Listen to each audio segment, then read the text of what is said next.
Teams have had a tremendous rivalry over the years. New England has dominated at New England. Miami's won 16 in a row here. They certainly have. And, and the key for the Miami Dolphins today is the same thing. They've got to control the line of scrimmage. They have to be able to stop the New England Patriot running attack, and also they have to be able to also run when they want to run, but also throw the football.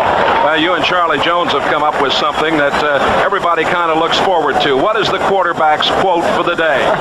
Well, the quarterback's quote, this series has been going on for a long time. As Charlie said, they played the last 17, 20 years. The team that's home seems to win all the time. The Dolphins have won 16 in a row. In Foxborough, the Patriots have won 7 of the last 8. So my quote would be, home sweet home. All right, home sweet home, says Bob Greasy, and a warm afternoon, and the heat down on the floor of this stadium may take its toll later on this afternoon.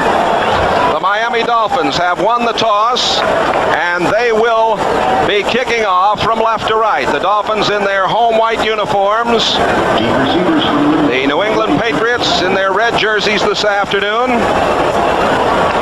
The Patriots 2-2 in preseason. The Dolphins were 3-1. Playing for real, both these clubs victorious last week. Von Schaman will put the ball in play. The former Oklahoma star, now in his 6th season.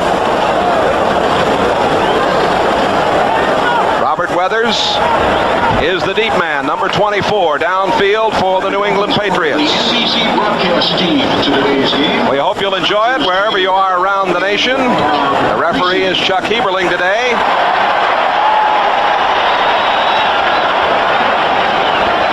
The field in excellent condition. A crowd of about 65,000 watching, and the ball comes off the tee. I think that might set a record. He's gone up there and teed it up about 3 or 4 times now, Bob, already. Jay, the wind can really whip around in the Orange Bowl, although it's not blowing too hard now. The key factor as far as weather is going to be the humidity on these two teams. All right, Von Schaman booms one. And Weathers is not going to come out. Von Schaman has been a key factor. They don't return many off of him. And only 19-yard average last year. Offensively for the Patriots, Brogan out of Kansas State with Collins and Derek Ramsey, the H-back. Lynn Dawson is the tight end. Cedric Jones starts at wide receiver. Stanley Morgan still not 100%, and Stephen Starring. Pete Brock at center. The great John Hanna working with Ron Wooten at the guards and Holloway and Haley at the tackles. 1st and 10 from the 20-yard line.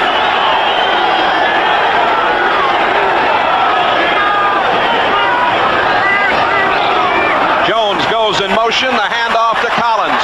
Outside of the 25 and up, very close to a first down. In fact, he got it at the 32-yard line. Don McNeil, the cornerback, number 28, ran him out of bounds over there. This defensive unit for the Dolphins with Betters, Baumhauer, and Bocamper. The linebacking core, Rudzinski, Roan, Mark Brown, and Charles Bowser. Some changes there for the Dolphins. McNeil, Judson, and the Blackwood brothers in the secondary. A first down on the first play of the game for the New England Patriots. Collins carrying that ball. He had 83 yards and a 4-yard average last week at Rich Stadium in Buffalo. Collins again, the single setback, bangs his way to the 35-yard line. And Doug Betters, number 75, is there to make the tackle. Collins out of East Carolina from Little Penn Yan in central New York State. He's already in the top 5 all-time rushing for these Patriots. Jay, the Patriots started off the game with a play that the Washington Redskins used last week against the Dolphins. Was very successful. The Redskins used 2 tight ends, as do the Patriots, so I'm sure they got that from the film study this week. 2nd down, a short 8. And Grogan calls on Collins once more, and he's out to the 39-yard line. Collins banging out there behind Wooten and Haley. Doug Betters, 75 on the tackle. And, Bob, it's obvious in the early going that Ron Meyer wants to establish his running game. This game that that is built around Collins, the fine single setback offense that we're seeing more and more of these days. And with Holloway, Hanna, Brock, Wooten, and Haley up there, they're doing an excellent job of controlling the line of scrimmage early. 3rd down and 2.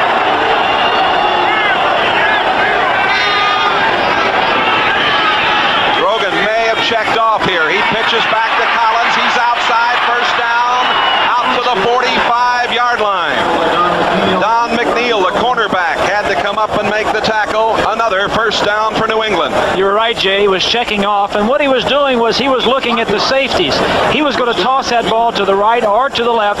He called in the huddle, toss 38 or toss 39 straight, check with me. He goes up to the line of scrimmage. He sees where the strength of the Dolphin defense is, and he checks it the other way. And the way he says that is, I'll call 3 an odd number if we're going left, and an even number if we're going right. It could be just that simple.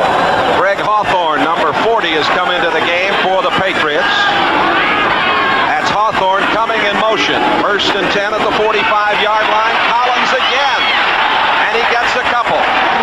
Collins getting a workout here. McNeil, number 28, on the tackle. The Patriots have yet to throw the ball.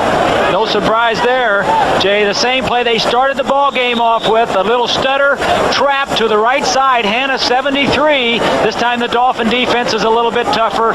Stops it for maybe a gain of 2. Starring coming to the near sideline. Collins 33, Hawthorne 40, and Ramsey 88.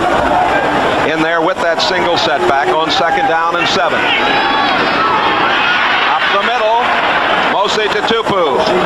Tupu in the game, the big guy from USC. He was used a great deal in the 4th period last week at Buffalo to control the ball as the Patriots had the lead. Watch John Hanna, number 73, right here on his block, on this man right here. The play is going to come right in here inside of Hanna. Let's take a look at it. Hanna 73 moves his man out, back sees it, cuts to the inside. John Hanna, an all-pro, one of the best offensive linemen maybe to ever play this ball game. To Tupu and Collins in the backfield now on 3rd down and 2. Collins goes in motion. Play action. Brogan throws. The receiver fell down. Lynn Dawson, all alone at the 45-yard line, would have had the 1st down, but he slipped.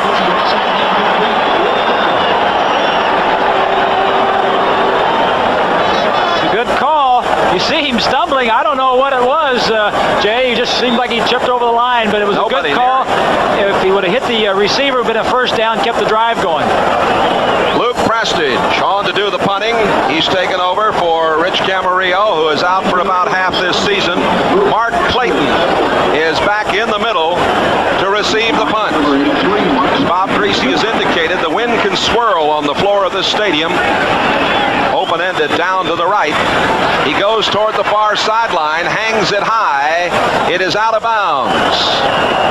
And it will be Miami taking over inside the 15-yard line. No score here in Miami.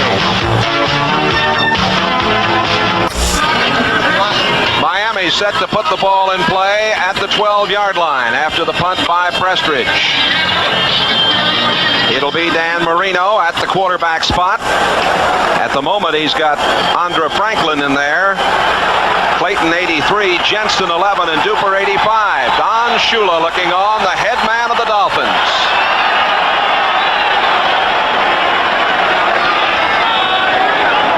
Coming in motion. Clayton, and the handoff going to Franklin, and Franklin didn't get much, a yard or 2 at the most. In on the tackle, Larry McGrew, number 50, the right inside linebacker. He's playing for the injured Clayton Wysoon. There's Marino, Nathan Franklin with Johnson, Duper, and Clayton. As we mentioned, Jensen is in there right now. Easler, Foster, Stevenson, Newman, and Laxo up front. 2nd down and 8 from the 14-yard line. First quarter, no score, 10.5 minutes to play. Penalty marker goes down. And driving up the right side was Tony Nathan near the 20-yard line. Again, Larry McGrew, number 50, there to make the tackle. The referee referee, as we mentioned today, is Chuck Heberling, a 20-year veteran of National Football League action. Have a new rule this year, Bob. The referee announces the penalties while the umpire steps them off. I think it's a good rule too, Jay. Illegal motion, number 87, offense, second down. The call goes against Dan Johnson. Johnson, the tight end, number 87. A look at this defensive unit. Williams, Owens, and Sims. Sims playing over on the right side today. Tippett, Nelson, McGrew there, and Lippett, Clayton, James, and Sanford.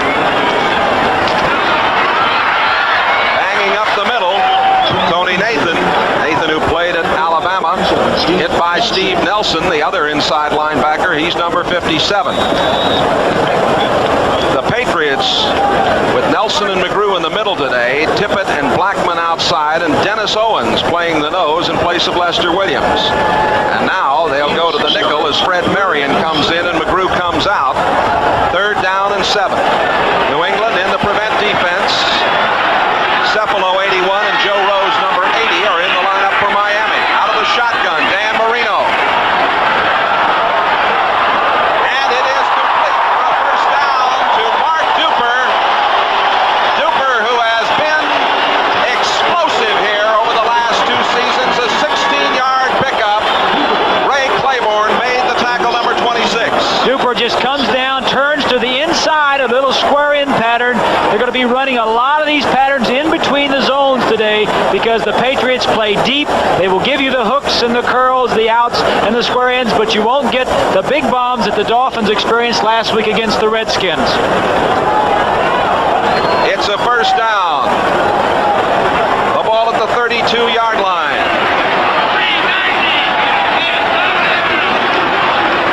Handoff going to Andra Franklin. Franklin getting to the 35-yard line.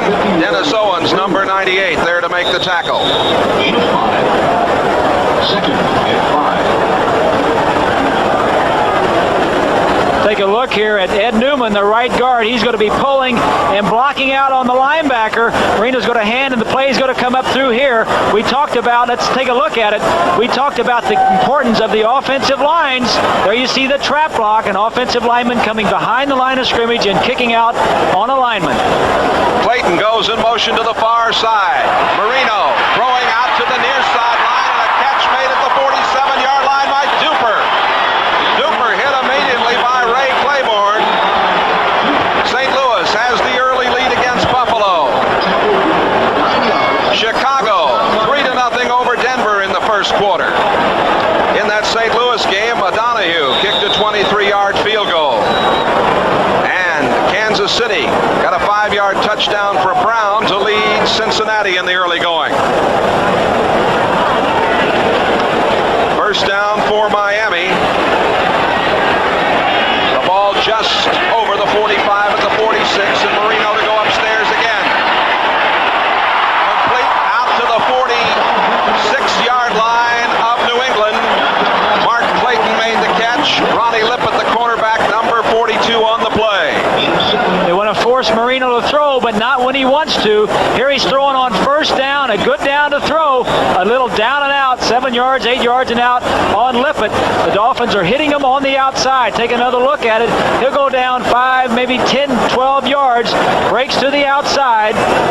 No way you can stop that. You need a good pass rush. You need to stop him on first down.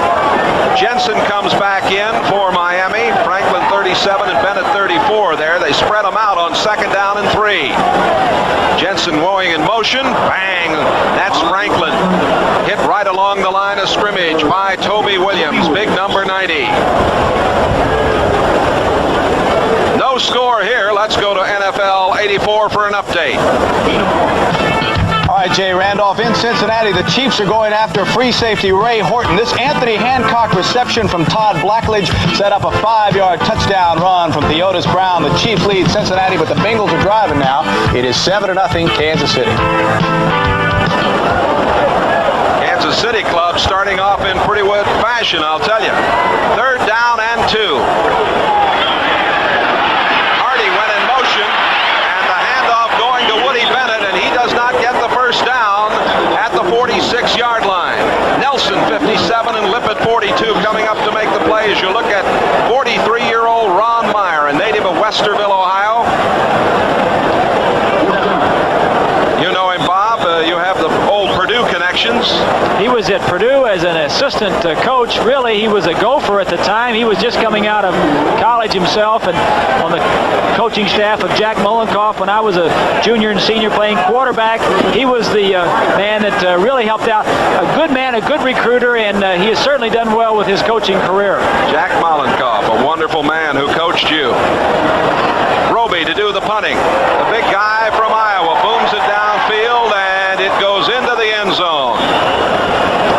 A touchback, and it'll come to the 20-yard line. So both clubs have had an opportunity. Nothing yet to show for it on the scoreboard. 47-yard punt a moment ago by the second-year man, Reggie Roby, and the Patriots. 1st and 10 from the 20-yard line. Good look at Grogan. 12 out of 22 last week, 227 yards, 2 touchdowns. Lynn Dawson, the tight end, he moved. Let's see if he was drawn off. The Dolphins lead this series 22-13, as this is the 36th meeting between these two rivals. Had some fantastic games and some fantastic finishes over the years in these games. It's going to go against the Patriots. There's Dawson from North Carolina State. 5-yard penalty for encroachment. 1st and 15 from the 15 as we have 6 minutes to play in the first quarter.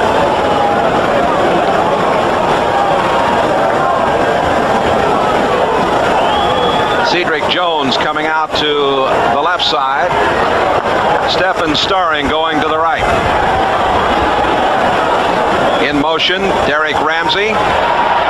Lots of time, and the pass is too high.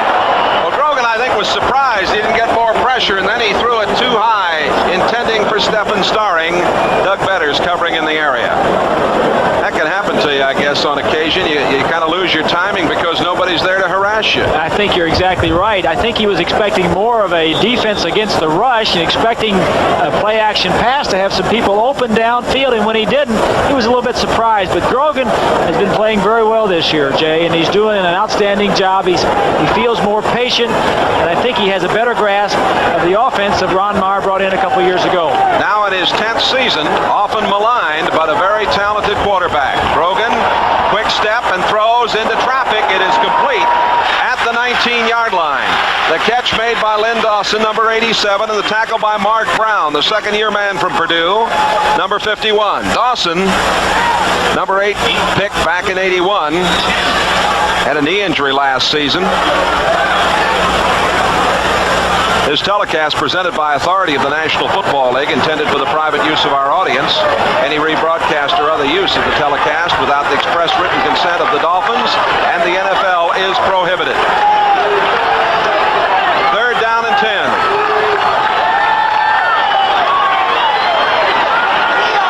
Prevent defense for the Dolphins.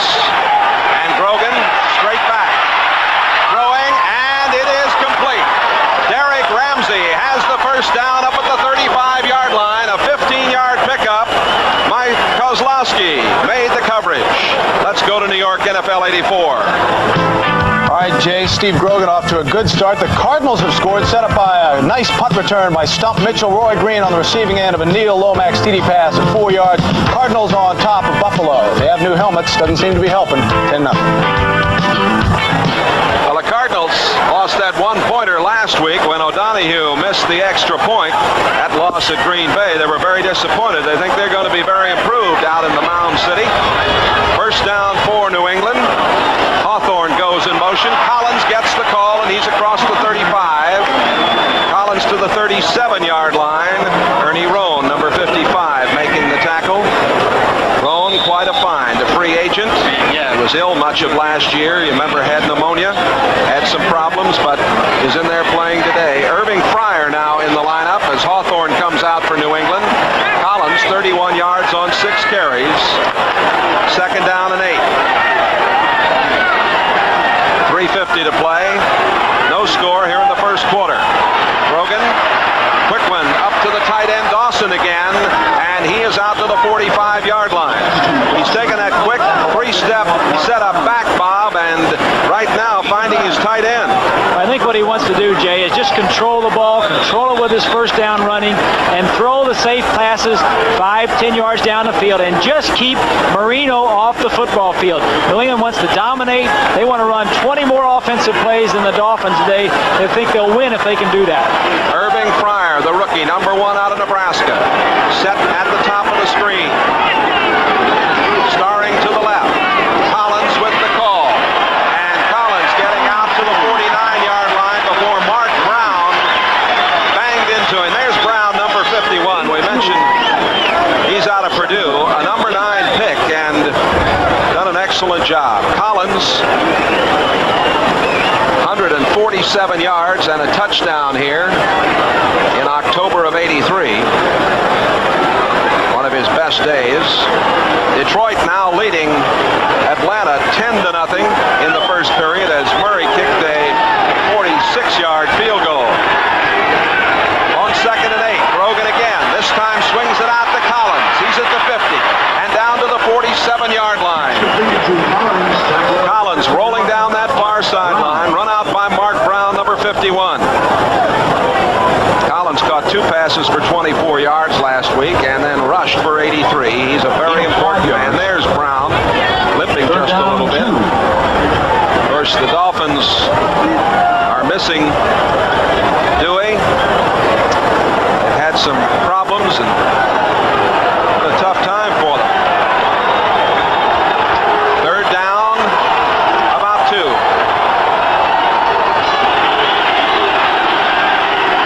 Grogan to throw again. Coming downfield and over the head of Stephen Starring. Good coverage. Judson, number 49, did an excellent job. Take a look out here. Here are the 2 men involved. Judson is this man right here. He just tries to run a streak down the sideline. Judson is right with him. Grogan has to overthrow it. Here we go. Judson, one of the top defensive back on the Dolphins last year, has good coverage. Grogan threw it the only place he could, Jay, and it was high and outside. Either his receiver was going to catch it or was going to go incomplete. Prestridge to do the punting on 4th down and 2. Mark Clayton in the middle. And again, he goes to the far sideline, but it is taken at the 5-yard line. Clayton gets it up across the 10 and is out of bounds near the 13-yard line. 2:07 left to play in the first period. New England and Miami, no score. After a 42-yard punt, Miami will take over for the second time on offense. There's Don Shula, 54-year-old native of Painesville, Ohio.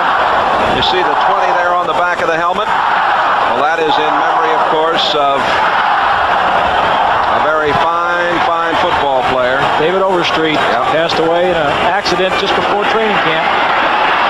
Marino's going long, got a man downfield, and it was Mark Clayton who was a step or 2 in front of Ronnie Lippett, but they couldn't connect. Clayton, wide receiver on the right side. Marino is going to be throwing it high and long. You know, Lippett is playing Clayton man-to-man all the way. The ball is just overthrown, but he's got to cover the second-best receiver. The Patriots assigned Raymond Claiborne to cover the number 1 receiver, and that is Mark Duper. But Lippett's got no easy day covering Clayton. Clayton can really pick him up and put him down. Nat Moore, number 89, is in the lineup.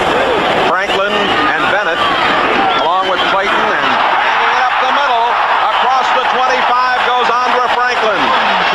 Franklin hit by Rick Sanford, the free safety, number 25. Franklin booming it up the middle. First down, Miami. Take a look right here. Woody Tony Bennett comes back in motion. He'll come right in here and double team over the nose on the nose tackle. Marino turns and hands the ball. The play will go right up here. Let's take a look at it. We said the offensive and defensive lines would play a big part. There you see the double team, a big hole. Jay, you could have ran through that one. I think so. First and 10. Out at the 27-yard line. Jensen in there going in motion, and they give it up the middle again to Andre Franklin. He's hit by Steve Nelson, number 57, after getting a couple. The Detroit and Atlanta game with 5:08 left to play in the first quarter. Detroit leading at 10-0. And Minnesota is out on top of Philadelphia. Jan Stenerud still kicking well, a 38-yard field goal. No score here in the Orange Bowl with Bob Greasy. This is Jay Randolph. Second down and 8 at the 27. Handoff going to Tony Nathan, former Alabama star, getting out to the 32, where Don Blackman, number 55, made the tackle. Third down and 4. There is number 56, Andre Tippett. 2.5 sacks last week. He played his collegiate ball for Hayden Fry out in Iowa. Put him down on third down sometime. Use him as a defensive end. Probably their best pass rusher. He's down right now coming on the pass rush. Marion 31, Dabrowski 47 in there for the Patriots. On 3rd and 4, they go to a prevent defense. Marino gets away on the run at the 30. 35, didn't get the first down. Came close, but it was Marion, number 31, who came up and closed on him.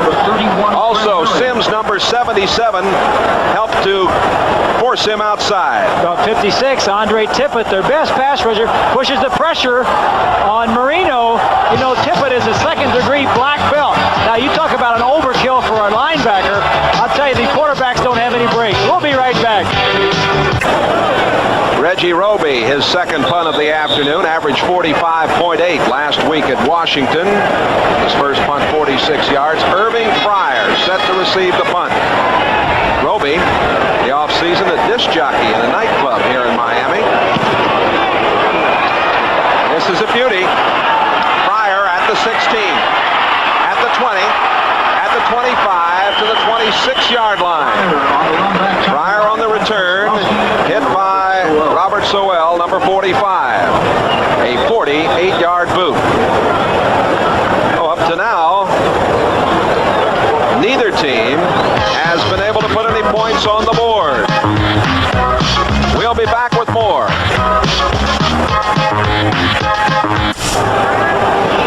Patriots operating from their own 25. Collins, 7 carries, 34 yards. Grogan, 4 out of 7, 35 yards.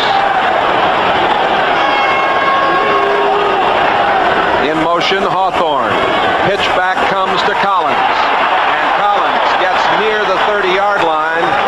Glenn Blackwood, number 47, made a very fine play. Today's game is brought to you by Ford and your Ford dealer. Have you driven a Ford lately? By Visa cards and traveler's checks. Accepted around the corner, around the world. Visa. And by Wheaties. Big time crunch, big time treat. Wheaties. What the big boys eat. And the big boys are going at it here in the Orange Bowl this afternoon. Bob, nobody's put any points on the board yet, but certainly the Patriots are doing what they want to do. They're trying to control the football a little bit, and Collins again. Collins cracks near a first down at the 35. Glenn Blackwood, number 47, on the tackle. Let's go again to NFL 84. All right, Jay, in the first quarter at Soldier Field, Jim McMahon drops back and launches a gorgeous pass in the direction of the speedster Willie Gault. He takes it in his stride, 61-yard touchdown. The Bears in the first quarter lead Denver 10-0. Back to my buddy Jay Randolph. All right, thank you, Bob Costas, and best to you and the whole gang. Week number 2 of NFL action and NFL 84 keeping us right up to date. Dallas is behind early to the Giants 7-0. Tampa Bay has a 7-0 lead over New Orleans. Thompson's pass to Adger Armstrong. And Minnesota and Philadelphia are now tied up at 3 as we're going to get a measurement here by Chuck Heberling. Place the ball in. They do that, Bob, when it's very close and they've already made the measurement along the sideline. Joe, you made a statement about New England being happy where they are. I think you're very true, very right in what you're saying, because the Patriots want to control the football. They want to eat up the clock, and I think as far as the Dolphins are concerned, they really haven't gotten anything going, but they're not going to get anything cheap like they did against the Redskins. The Patriots play a very loose, containing type of defense, and they're not going to get any big bombs very cheaply today. Collins and Tutupu in the backfield, double tight ends. Robinson is in there with Dawson. Robinson going in motion, and the handoff to Tutupu, and they were looking for him. Tutupu last week at Rich Stadium, Orchard Park, New York, was making that play, but the Dolphins were looking for the big Samoan that time, and Mark Brown led the way along with Don McNeil. There's McNeil coming off. He's coming back off the ruptured Achilles. Don Shula got to be pleased the way his defense handled that one. You know, the Patriots like to run left behind Hanna and Brian Holloway, two Pro Bowlers from last year, and of course the Dolphins were ready for it, slanting in that direction, the defensive backs coming up and finishing off on the tackle. Back to receive, Mark Clayton. Prestridge, his third punt of the afternoon coming up. 13-12 to go. First half, no score. Prestridge, a high hanger, taken at the 25. Clayton outside at the 30, the 40, the 50, cuts it back in all the way down to the 37-yard line. Penalty marker down, back downfield at the 47-yard line. Well, an exciting return. Ron McSwain, number 23, finally brought Clayton down. Penalty is going to go against Miami. It's just one of the things that Clayton can do for the Dolphins. Big wide receiver, big play man, also returns punts, but this one's going to be brought back.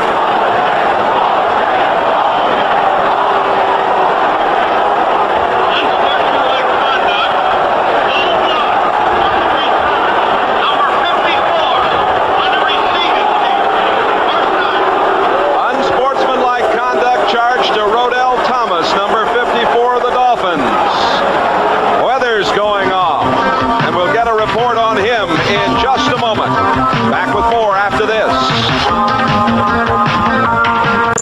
The NFL plays here, San Diego. Dan Fouts leads Air Coryell as he charges into the Kingdome. The NFL plays here, Seattle. Chuck Knox will be waiting with his Cinderella Seahawks. The Chargers battle Seattle. The NFL plays here. My team plays here. For information, 3266. The Dolphins start from their own 32-yard line with Bob Greasy, Jay Randolph. No score with 12:56 to play in the first half. Cephalo, 81, Johnson, 87, and Hardy, 84, all in there. Marino now on the run, throwing into the middle, and incomplete or complete. We're going to wait and see whether they call it a catch, as Hardy is continuing on down the field, and one of the officials is back downfield at the 20-yard line, and they're quickly out to attend to him. Apparently they allow the catch. Chuck Heberling, though, is more concerned with the official. Bob, I did not see whether he was hit or whether he went down or what the problem was, but they're going to bring a stretcher very quickly. I don't know if he was hit or not, Jay. It's very hot and humid in the Orange Bowl, and he may have been overcome, but you know, he is so deep in the secondary. I don't think any of the secondary people were that deep. Well, we'll try to get a report on exactly what happened in this situation. No score here in the Orange Bowl. Back in just a moment. Back in the Orange Bowl as the catch to Hardy was allowed, and the ball has been spotted at midfield. Now on this same play, we had one of the officials go down. Jay, I'm not sure who it is. I'm not either, and I don't want to say. It might be Al Jury. I believe it was the field judge who was in the deep middle of the defensive secondary, and when Marino was scrambling around, the defensive backs of the Patriots were running backwards and forwards, and I think one of them ran over him. Well, you can see that they have the paramedics out there attending to him at the moment. And with this pause in the play here, we're going to go back to New York, NFL 84. All right, Jay Randolph. In St. Louis, Neil Lomax has ripped the Buffalo secondary so far today. Lomax to O.J. Anderson, 17-0 St. Louis. But remember, Buffalo fell behind 21-0 last week against the Patriots. They came back to make it close.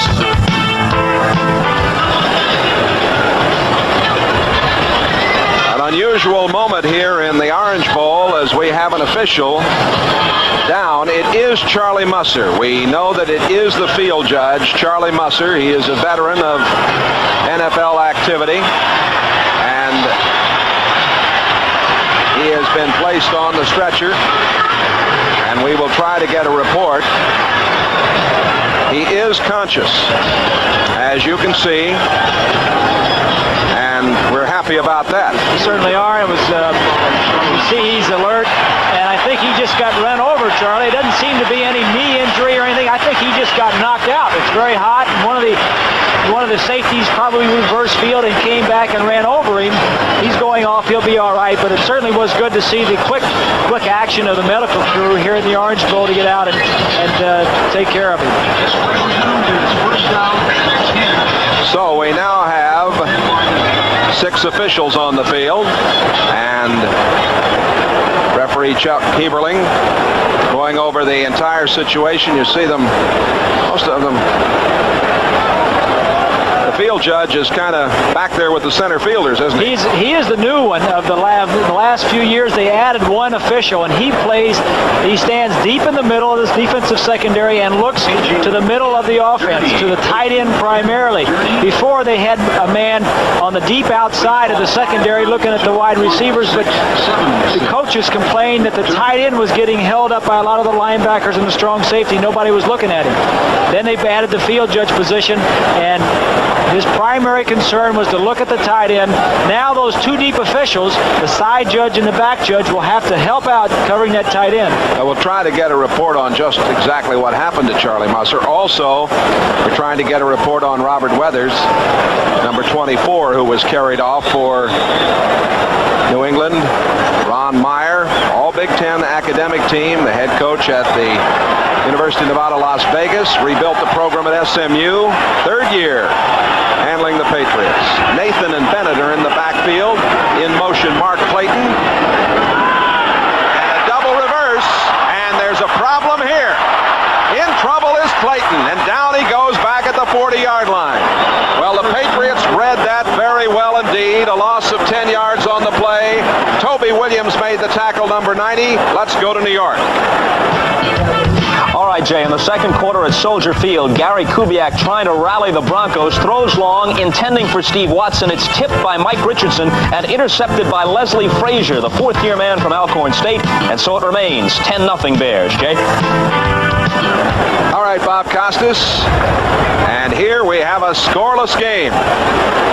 Bob, are you surprised nobody's put a point on the board yet? 11:40 to go. A little bit surprised, Jay. Second down and 20. And not much there for Andra Franklin. This defensive unit of the Patriots playing an inspired football game here in the first half. Last year, Jay, they were very tough as far as allowing opponents to score points on them. They would bend but not break. A touchdown for Detroit. They lead at 17-0. And Kansas City now 14-0 over Cincinnati. Blackledge to Hancock, 46 yards. Todd Blackledge having a very good start for the Chiefs. 3rd down and 20. Marino operating out of the shotgun. Lots of time. Throws up the middle. Great catch at the 38-yard line by Joe Rose, number 80. Rick Sanford on the tackle. 22 yards and a first down. Joe Rose right here will come down, straight down, and get behind all these linebackers that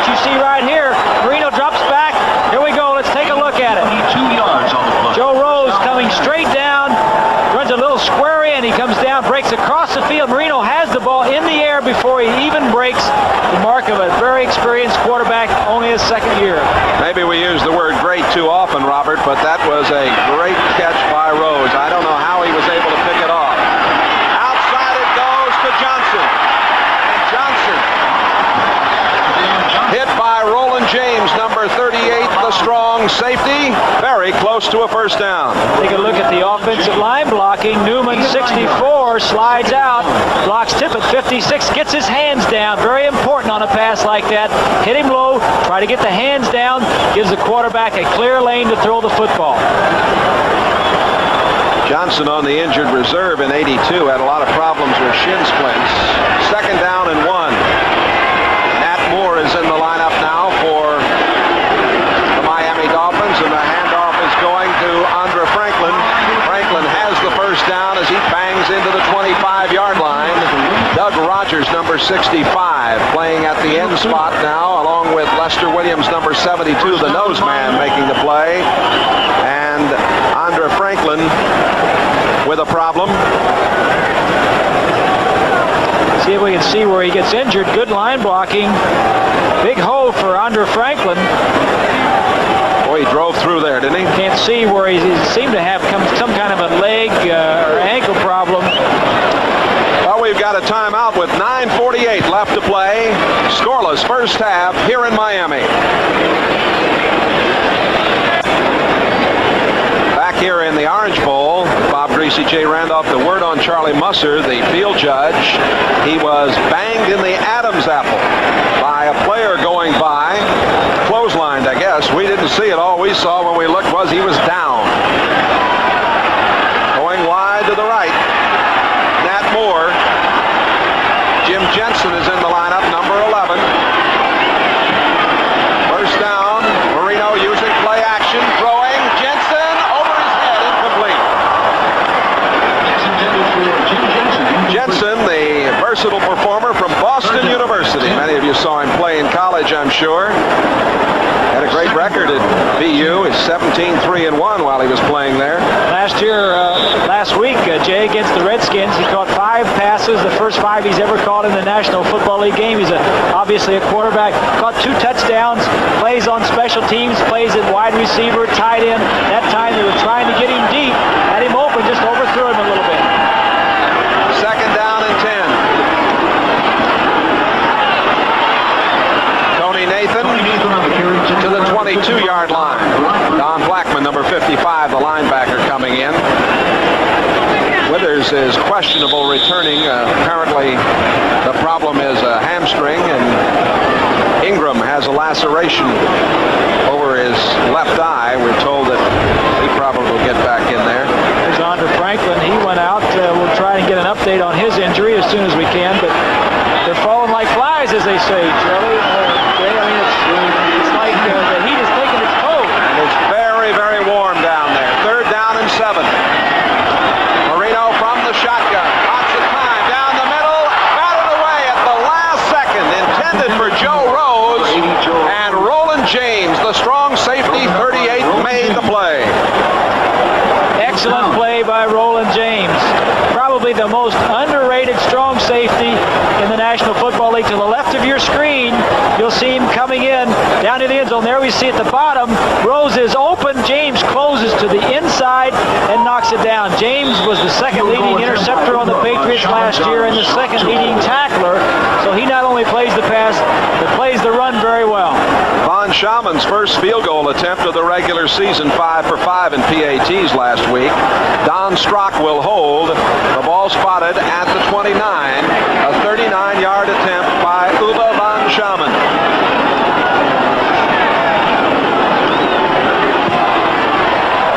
And no good. Wide to the left. So we're still tied up here. 8 minutes and 52 seconds remaining to be played. First half in the Orange Bowl. No score. Patriots set to operate first down from their own 22-yard line. Brogan at the controls, coming in motion, Greg Hawthorne. Collins gets the call. Collins to the 25-yard line. Bob Baumhauer, the big nose man, number 73, making the stop. There's Stephen Starring out of McNeese State. He was a quarterback there, Bob, and of course he caught a big pass last Sunday at Rich Stadium in Orchard Park, New York, that 65-yarder that got them started. They went out to a 21-0 lead, did the New England Patriots. 17 catches and 83 for him. Quite a performer. Second down and about 7. Grogan with lots of time, and he was trying to bail out to Collins. That's the second time today that it has appeared that Grogan has had so much time he just couldn't make up his mind. Mark Brown tipped that ball. Here's Starring on the play. Let's take a look at Starring. He was looking downfield for Starring. McNeil jams him legal within 5 yards of the line of scrimmage, and then Starring comes into another defensive backs area. Grogan was looking downfield, and that's why the hesitation, Jay. Came back off and tried to dump it, but the pass was deflected. Starring now to the far side of the field. Cedric Jones set in the slot. Third down and 6. And the problem, and down goes Grogan as Kim Bocamper came across number 58 with help from Bob Baumhauer, number 73. Problem there on the snap, it appeared. Take a look at Starring trying to get off the line of scrimmage. The Dolphins are trying to jam him. Good coverage by Judson. Ron Marr said before the game, the thing we want to do is stay out of the nickel situation. The situation where the Dolphins bring in their 5th and 6th defensive backs, and they've got good coverage in the secondary and a good rush on the quarterback. He doesn't want to play against that setup. Punting time for the Patriots and Luke Prestridge. 39-yard average. Mark Clayton back to receive the kick. A high hanger. Clayton's going to let it go, and it goes out of bounds, and Miami will have it in a good spot. They'll operate from their own 39-yard line, 39-yard punt. Pennant races are heating up. NBC Sports has the baseball action. Here's a preview. Out-of-town scores Walter Payton, 72-yard run, 17-0 Chicago in that one. And the Giants, oh boy, 21-0. Detroit leading Atlanta 17-7 in the second quarter. St. Louis 17-0 over Buffalo in the second quarter.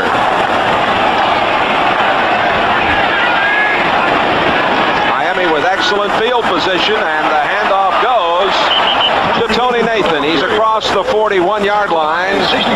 Rodgers made the tackle. Kansas City has the lead over Cincinnati in the second quarter. Tampa Bay and New Orleans now are knotted up at 7-7, second quarter of play. Minnesota and Philadelphia tied at 3 in the second quarter. Here in the Orange Bowl, no score. We get word that Andre Franklin has a problem with his left knee and left ankle. They've taken him to the locker room here for precautionary x-rays. Double tight end alignment. Johnson 87 and Hardy 84 in there. And that is Nathan. Nathan wrapped up after he got about a yard, and doing the job is Larry McGrew, number 50, with help from Andre Tippett, 56. Again, we'll remind you, McGrew, number 50, is playing inside today for the injured Clayton Wysoon. Clayton underwent surgery this past week. Jay, let's take a look right here. Dwight Stevenson, the All-Pro center, blocking on Owens, number 98, the nose tackle.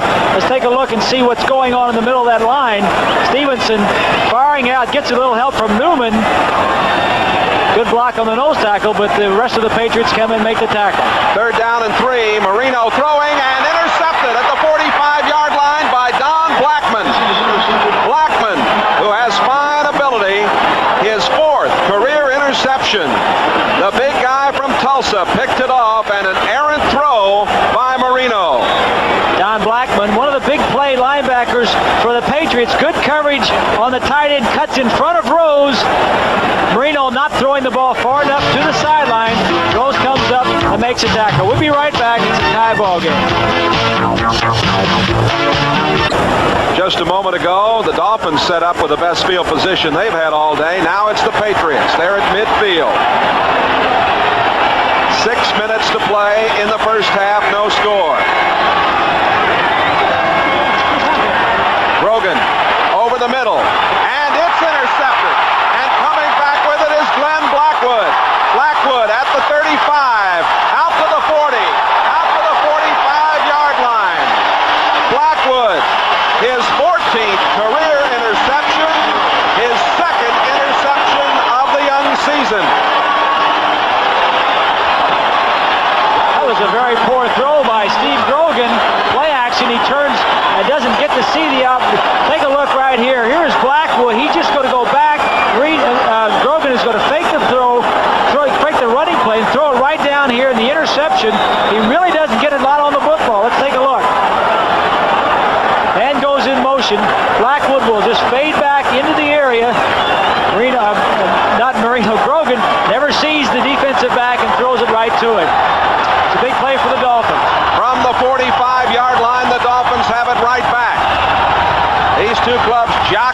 position here. Marino throws outside. Duper run out of bounds. And a penalty marker goes down at midfield. A little extracurricular activity. Referee Chuck Heberling coming in, talking there with the side judge. Only 6 officials on the field. Charlie Musser injured earlier. Unnecessary roughness, number 25. On the defense, first down. Call against Rick Sanford. Well, you see the end of the play. Sanford coming in at the very end. Ball carrier was out of bounds. That's what they call for Sanford. Hitting him when he was out of bounds, the play was over with. Sanford in his 6th season out of South Carolina. First down at the 35-yard line. No score. That's Jensen going in motion. The pass out to him. And a flea flicker coming up. Long one downfield, and it is no catch, I believe. The official on the back line, they're having a discussion. Is it a touchdown or not? It is a touchdown for Miami. Mark Duper.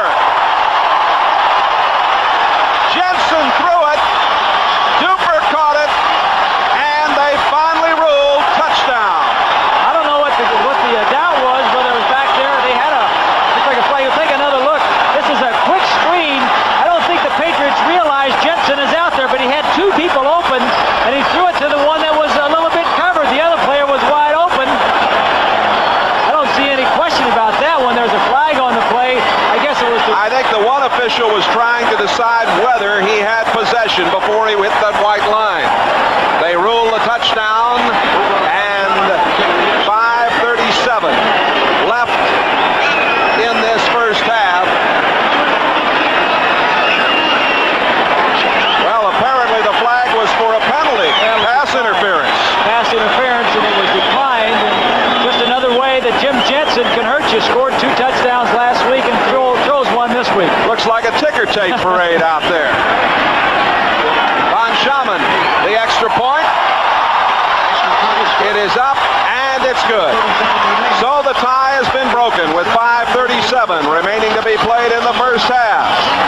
It was Marino going out to Jim Jensen, and the touchdown throw to Duper.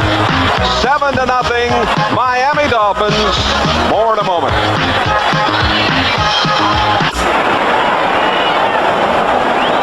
Uwe von Schaman to kick off. Miami gets on the board. They lead it 7-0.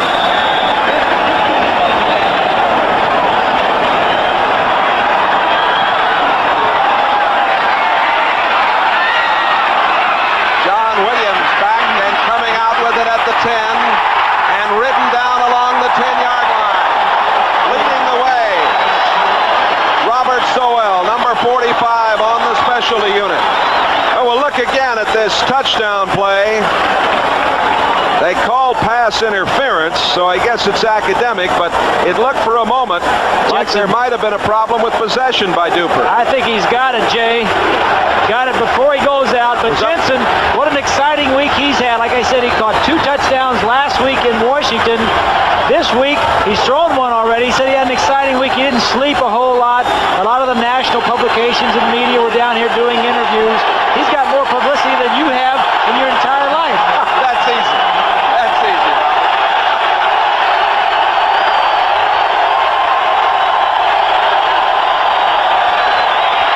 Hand off to Collins. Collins bangs his way out to the 18-yard line. Mark Brown, the right inside linebacker, number 51, making the tackle.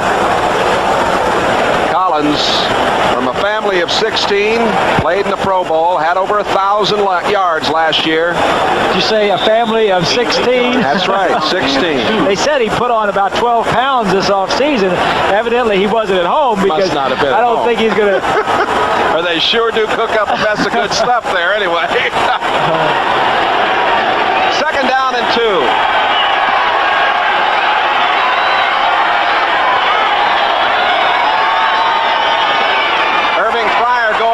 The handoff to Collins. He's got the first down. Mark Brown, number number 51 again on the tackle. It is a first down for the Patriots. Well, we've had a most interesting first half here. 4:25 to play. Injury to Charlie Musser, the field judge, who was hit in the Adam's apple by a player going downfield. He's had to leave the game. Number of players banged up. Irving Fryer, number 1 overall in the '84 draft. Patriots operating from their own 22-yard line. Fryer in motion. Collins to the outside, out to the 25, and again it's Brown. Brown and Collins are doing some headbanging out there. Also coming up on the play, William Judson, number 49, for the Dolphins. Second and 7. Patriots are trying to run to their left behind Holloway and Hanna, trying to run the Dolphins' right side. In the past, Kim Bocamper has gotten the reputation of not being strong against the run. He's doing very well today, and that's where they're trying to do a lot of their business. 60 yards for Collins on 13 carries here in the first half. Second down and 7. Grogan using play action. On the run now. Grogan coming to the sideline, got a block, and has the first down. He had to sacrifice himself a little bit. Lynn Dawson did a good job of setting up a block for him. Mark Brown again on the tackle. He's having a fine first half on defense. Steve says he doesn't like to run as much as he used to. He's had a few knee problems over the years, some injuries. He just as soon throw the ball away. There was good coverage in the secondary, no place to go with the ball, so he took off and ran with it. You can relate to that. Collins comes out of the game now, and Craig James is in. James from SMU, the free agent. He's been held out, of course, has been bothered by a knee injury, but he's number 32, and he's in there now. 88, Ramsey going in motion, and that is Craig James. And he got about a yard, just shy of the 40. Mark Brown again on the tackle. Rudzinski, 59, helping out. 2 minutes and 15 seconds remaining to be played in the first half. They're giving Brown a big hand, and he's coming out now. Brown's made about 5 straight tackles, Robert. He's an excellent player. He needs to get in there and get a little bit playing time. He got a lot in the preseason because of the injury to A.J. Dewey. He was a leading tackler in the preseason. He's a fine football player. 2-minute warning given to both benches here. Miami has the lead over New England, 7-0.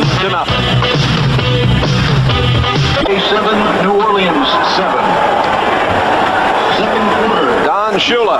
He's got a new gentleman on his staff, Chuck Studley. His new defensive coordinator is Bill Arnsberger, has moved on to LSU, got himself a tie yesterday. Ron Meyer, in his 3rd year with the Patriots. We received word that field judge Charlie Musser was hit in the throat.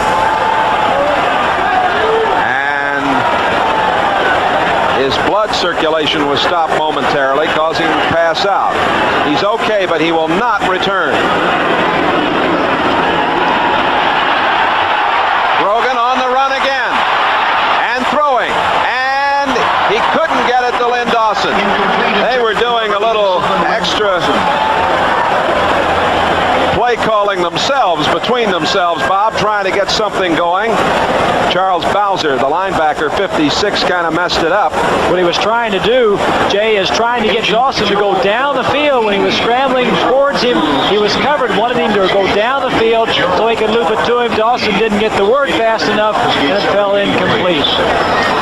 Derek Ramsey out of the game now for the Patriots. Hawthorne comes back in. He's coming to the near sideline. Steve Grogan, number 5 draft choice, back in 75. The Dolphins in a prevent defense, 3rd down and 7. They're up there faking blitz. They drop out of it. And the throw is complete. A fine catch at the 40-yard line by Irving Fryer. Well, there you saw the one wonderful athletic ability of Fryer as he just threw himself into the air to make that catch. An outstanding catch by Fryer as we see the hurry-up offense. Ronnie Meyer says he's something special. 23-yard pickup and a first down at the 38-yard line.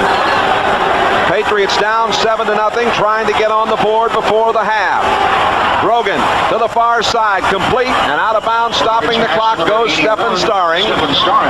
Starring out of bounds at the 31-yard line. A minute 19 remaining as the 2-minute drill is into effect for these Patriots. Gain of 7 yards, 2nd and 3. Second down at about 3. Miami leading 7-0. Coming up at halftime, of course, we'll update you on all of the action in the National Football League, NFL 84. Bob Costas and the crew, again, doing such a splendid job. Ron Myers, club down 7-0, trying to get back in it here.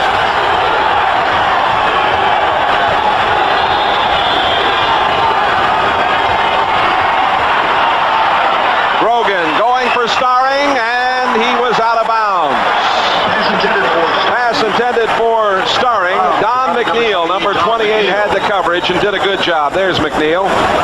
Here's a good look at a man-to-man matchup. Starring releases outside. The throw is a difficult throw. Anytime you're trying to hit this play that far downfield, McNeil does a great job of coverage. Don Shula feels as though with McNeil and Judson on the other side, he has a set of cornerbacks that are unequal to any in the National Football League. Maybe Mike Haynes and Hayes out at the Raiders are comparable, but he's very happy with his two defensive corners. Third down, 3. A minute and 12 to go. Each team has 3 timeouts remaining.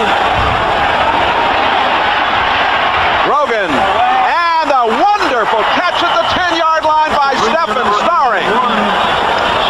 Starring right along the 10-yard line, hit by McNeil. Down New England. The Dolphins were in a blitz situation that time. These linebackers are blitzing, which pulls these safeties up into coverage. The man will come from this side and catch a little slant. Grogan steps back and fires it to him. Here we go. Let's take a look. Back to pass. The back's out of the backfield. Grogan reads it. Good protection. A little slant by Starring inside of McNeil. Good execution. We've got an isolated view, Bob. He did an excellent job. Good hands here. Down and to the inside. Sets him up to the outside. Good move. Comes back to the inside. Not bad for an ex-quarterback. What do you think? That ball was almost through his hands, and he held on. Starring, very impressive he has been. The second-year man, as you mentioned, a former quarterback from McNeese State. 35-yard average on 3 catches last Sunday. Well, stay with us for the second half of our NBC doubleheader this afternoon. National Football League action. Some of you see Air Coryell. Dan Fouts back at the controls. San Diego taking on the Seahawks. Franco Harris is there. Others to see the Browns playing the Rams or the Indianapolis Colts battling Earl Campbell and the Houston Oilers. So join us later this afternoon for more action on this doubleheader day here on NBC Sports. There's Don Shula, a defensive back with the Browns after playing at John Carroll in Cleveland, Ohio as an offensive back. Part owner and vice president now of the Miami Dolphins. Ball is just inside the 10-yard line. A minute and 4 seconds left to go in the first half. Dolphins leading 7-0. 2 timeouts left for the Patriots. Collins is back in. Ramsey is back in. He's on the wing right.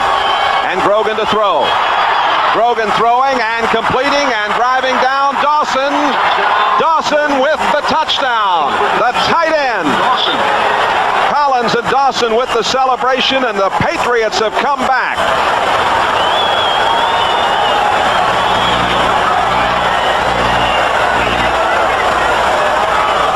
Good throw by Steve Grogan, Jay. Big play for him.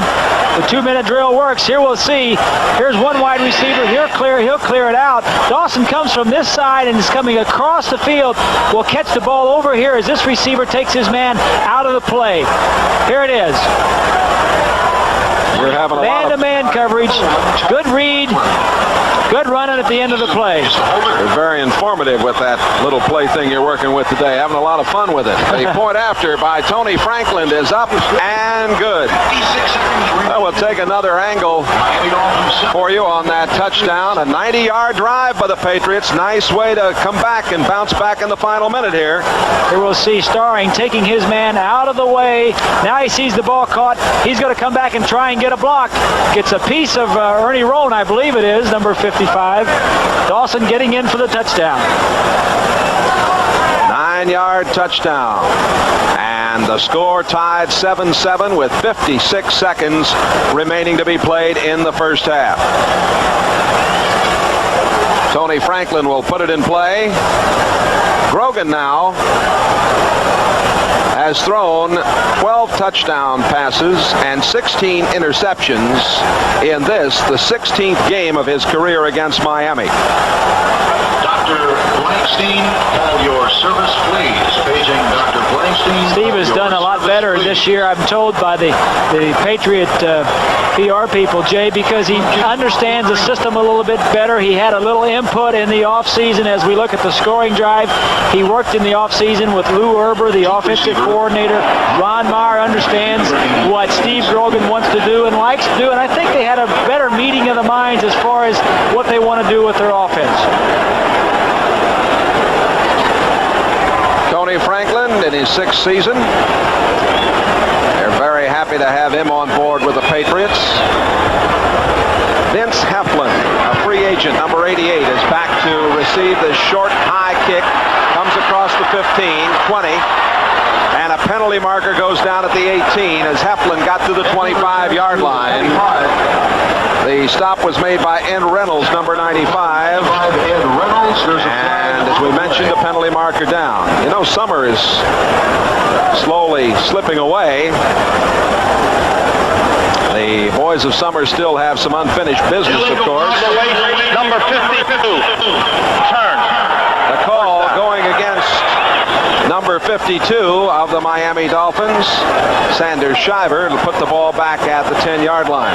Don't miss the absolute best of baseball, of course, the 84 World Series. The championship of baseball begins October 9th. Nobody does it better than NBC.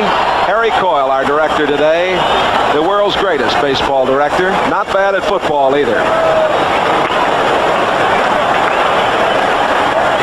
Producer today, Ralph Abraham. Our entire crew bringing you the sights and sounds of this second Sunday's action from the Orange Bowl. Tony Nathan brings it out over the 15-yard line to the 16.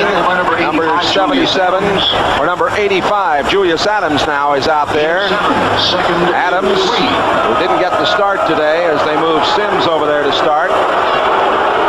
30 seconds left now in this first half. I think the Dolphins at this point, Jay, are just happy to run out the clock, go in at a 7-7, and come back out for the second half.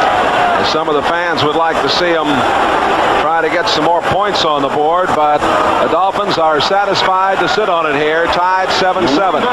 That's the last play as Woody Bennett carried it up just over the 20-yard line. Blackman made the tackle. So it's the Dolphins and the Patriots all tied up here at the end of the first half. NFL 84 coming up. Back with that and more in just a moment.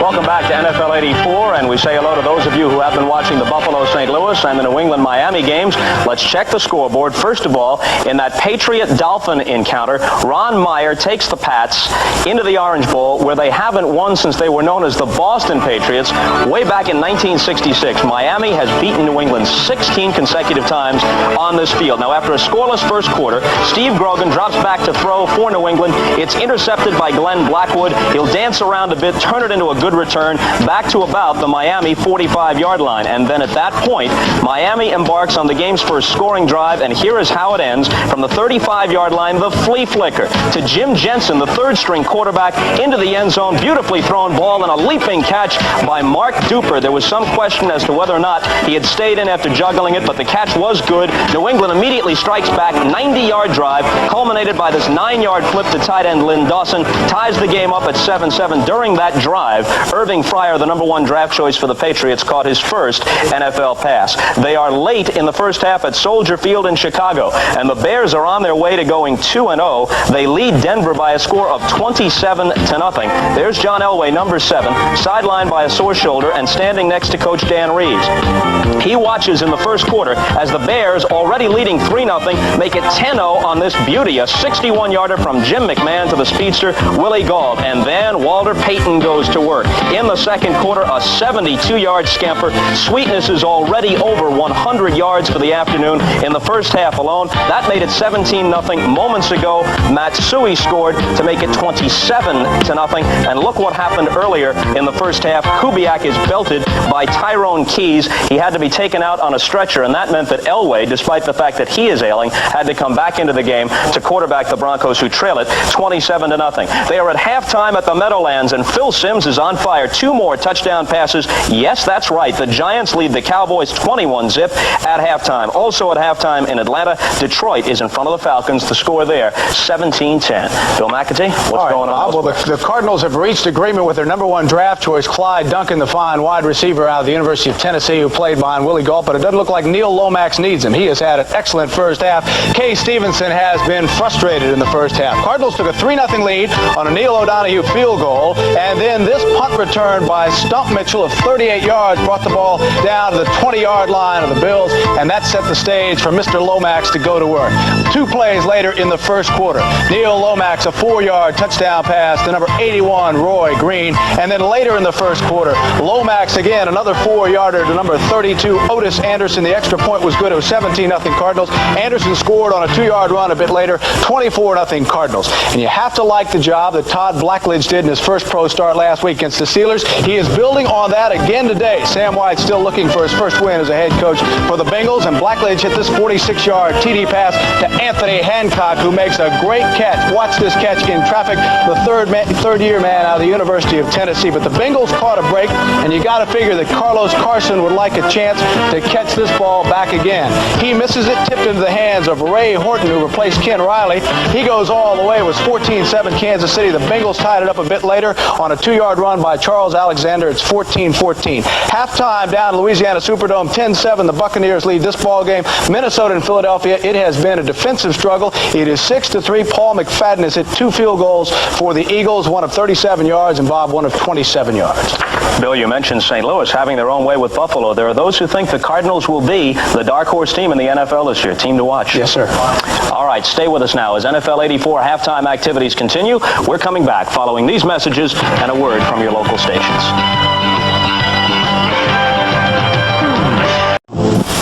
Continuing growth here in the magic city of Miami, Florida. And tomorrow, Moscow. Today, Brian Gumbel live from Moscow tomorrow morning in an exclusive, unprecedented interview with the newly named chief of the Soviet military. Brian Gumbel tomorrow live from Moscow here on NBC. 7-7 at halftime here in the Orange Bowl as Miami got on the board first, and then the Patriots marched down the field 90 yards and tied it up just before we came to halftime. Hello again, everybody. Jay Randolph along with Bob Greasy. We talked about the keys at the start of this game, and frankly, it's held up pretty well. Both offensive lines have done an excellent job. They really have, and the defenses have done very well, too. And we said that both teams had to control the line of scrimmage. The Dolphins last year led the National Football League in fewest points allowed. The Patriots were number 3 in points allowed, so we have 2 tough defensive teams that don't give cheap touchdowns, and that's why we said it would probably be a defensive struggle, and also the line of scrimmage would be very important, and it has turned out that way so far. Any different thoughts about what might be coming up for us in the third and fourth quarter? I don't think so. I think they just went in and saw what the other team was doing, maybe changed a few things on maybe what they can do as far as getting somebody deep, but I don't really think they're going to have too many opportunities to do that. We'll take a look at the first half statistics on this game, and as you can see, the time of possession is very equal. Both clubs with a turnover, and that total yardage, just 2 yards difference there as we get ready for the second half.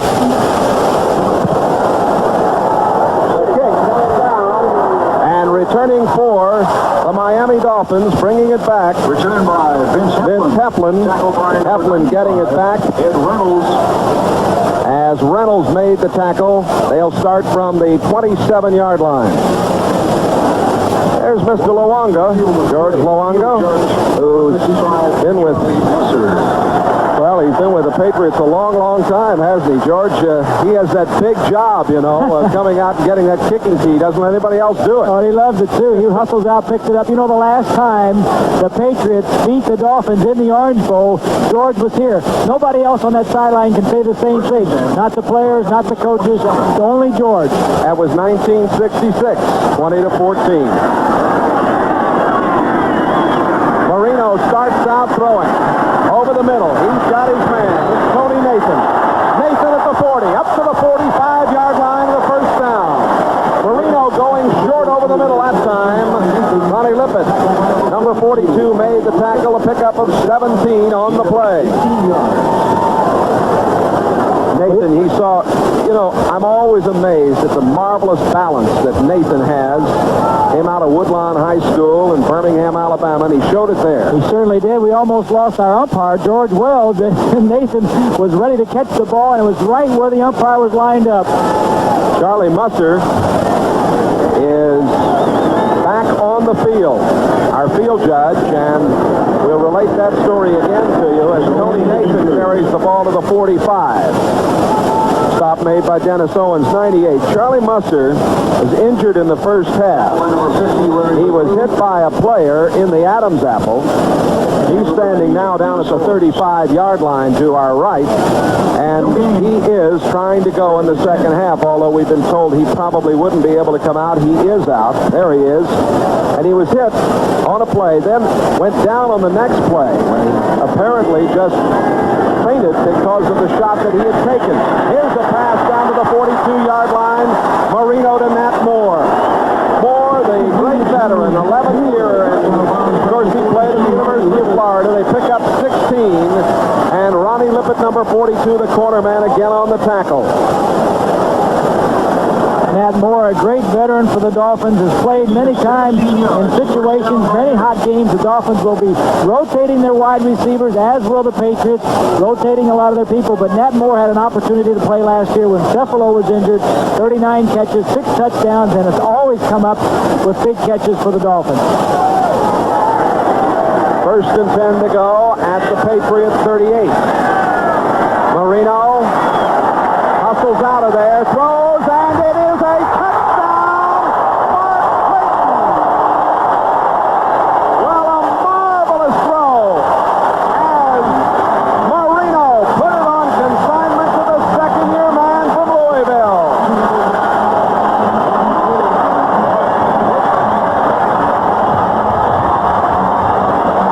Mark Clayton will be coming from the left of your screen. He runs a deep corner pattern, wide open. Marino has the strength to get it out there before the safety Stanford gets to him. I'll tell you what, Jay, the two wide receivers for the Dolphins, Duper and Clayton, both young, both second-year players, really add some zip to the passing game. Of course, Marino's has a little bit to do with it also. Well, he sure threw that one very well. He saw his man and came through. The point after, Uwe von Schumann puts it through from the hold of Don Strock. Miami's back in the lead early in the third quarter, 14-7. Shula's Dolphins have retaken the lead. Shula, of course, his 22nd year as a National Football League coach, 15th year with the Dolphins. He was your coach, Bob, and no question he is one of the very, very best. I don't think there's any doubt about that, Jay. He's well respected by all the other coaches and players in the National Football League.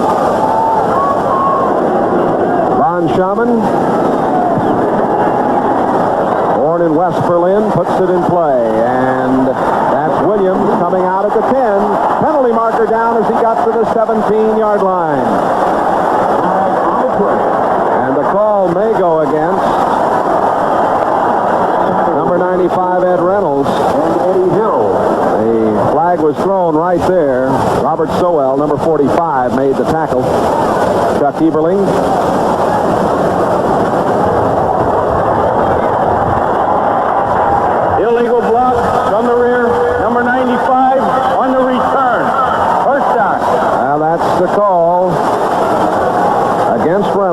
It's going to put the Patriots back in a hole.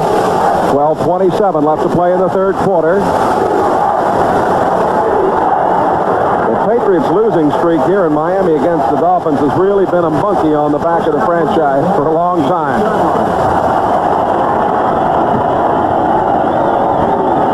From the 8. Rogan hands it off to Collins. Not much there. They were keying on the big guy.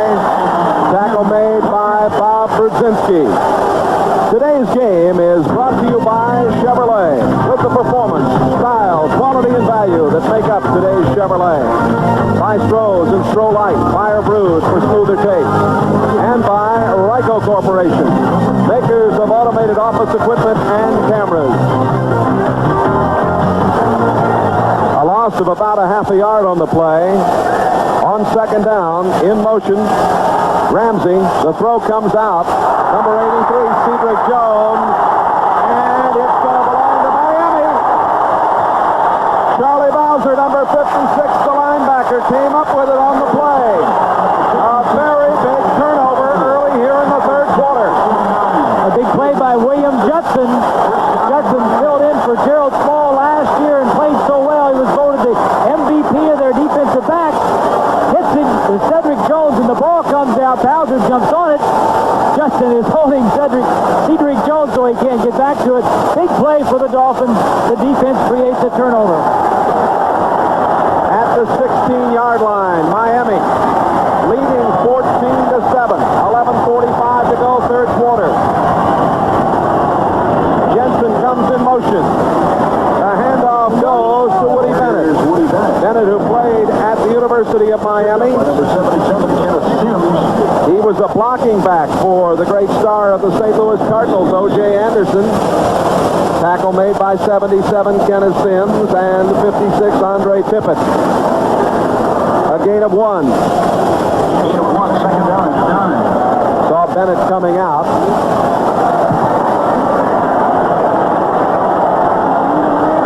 Duper is wide to the right side. Clayton set to the left. The throw. Touchdown to Mark Clayton.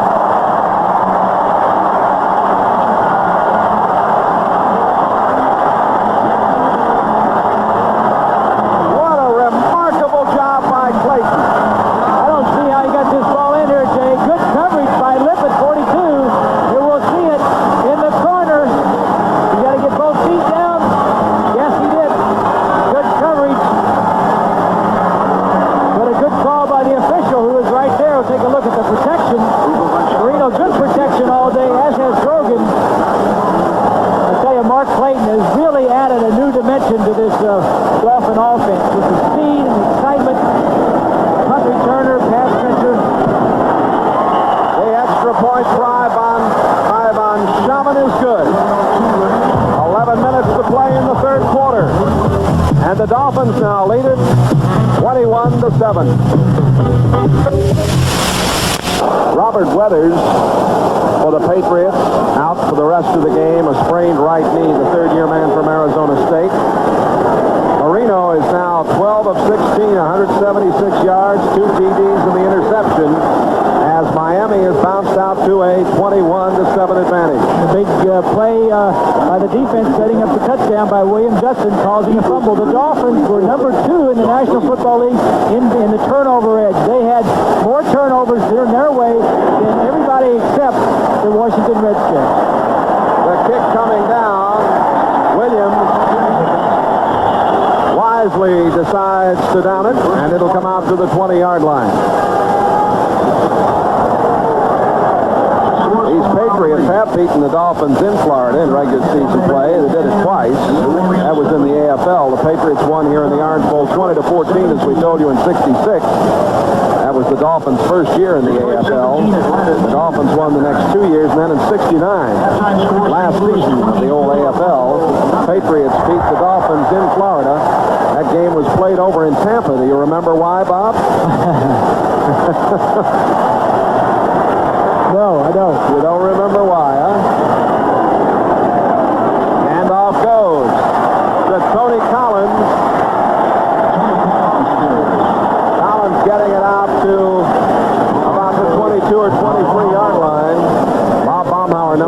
73 made the play. I think we got to give credit to the Dolphin defense. Last week, the Redskins really ran through them, and if the game hadn't been such a blowout, the Redskins could have controlled the ball a lot longer. I think the Dolphins defense today the run defense is really doing a much better job at stopping the run. Chuck Studley, the defensive coordinator, when he came in, his first priority was shut down the run this year. The Dolphins were not that good at it last year. Second down and 6. And it's behind the intended receiver, Irving Fryer.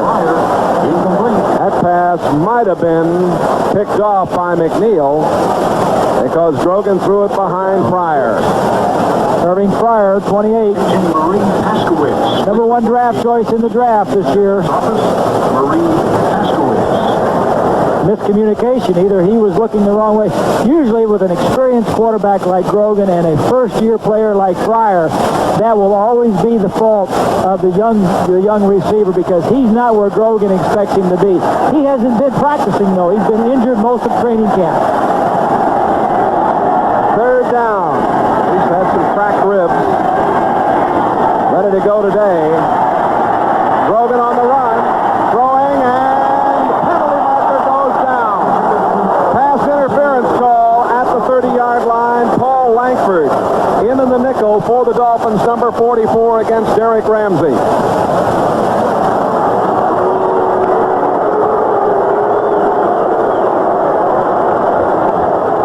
It'll be an automatic first down. First down. Langford, the third-year man from Penn State. The Dolphins like him. He's been improving. And he comes in the nickel along with Kozlowski.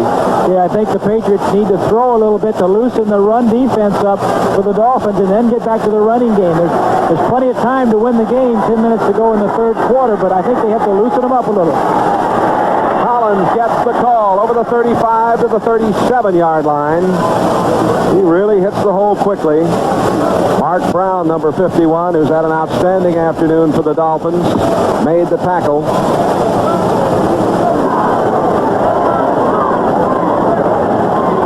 The Patriots and the Dolphins, two of the outstanding teams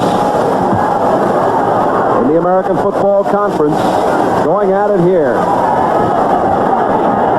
Patriots have lost 16 in a row here in the Orange Bowl. Collins trying for the first down. Looks to be a little shy as Ernie Roan, number 55, made the play. Bob Baumhauer, number 73. Well, here is the New York Giants on the verge of a very, very big win. 28-0 as Sims has thrown an 18-yard touchdown pass in the third quarter.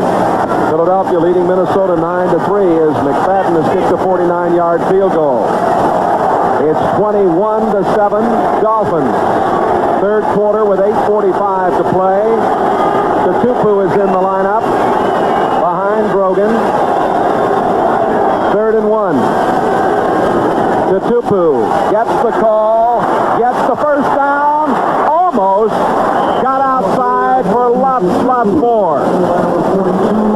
Lyle Blackwood held on. It's a good thing he did. Blackwood, number 42, stopping Tupu. Tupu has played well against the Dolphins down through the years. Jay, remember a couple of years ago, I think you and I did the snowplow game up in New England where it snowed. Tupu played the entire ball game. I'll never forget it. The weather's a little bit different today. It sure is. No snowplow needed here today to clear the field. Ball at the 49-yard line. Patriots moving it with 7:55 to go in the third quarter. They're down 21-7. Grogan gets it out to Tupu, and down he goes. Good play by Ernie Roan. Roan, who played at Little Henderson State, a free agent, now in his 9th year. Gain of 2 yards, 2nd and 8. We mentioned, of course, the untimely deaths of a couple of the Dolphins, and I'm reminded, of course, that Larry Gordon passed away in June of '83. Bowser playing over there in his spot, and of course Rusty Chambers, the auto accident in '81. It's been a tough go for them. Receiver was not looking, and it was intended for Ramsey. Glenn Black Blackwood's really upset with himself. He thought he should have had an interception, as Grogan and Ramsey were not communicating on that one. What happens in a situation like that, Jay, the receiver will read one coverage, the quarterback will read another. Now, if you have a set pattern on, but if you see a different coverage or a coverage that you're not expecting, then sometimes an adjustment will take you somewhere else. Grogan read it one way, and obviously Ramsey read it another way. Grogan is 10 out of 19 for 105 yards, facing third down and 8.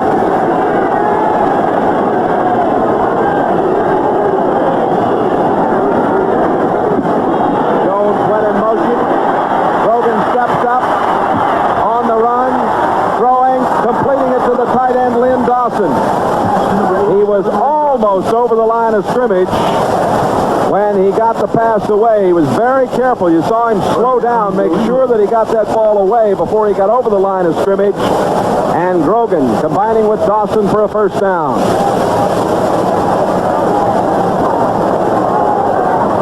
Take a look at Steve Grogan making a big play for the Patriots. The line of scrimmage is pretty close.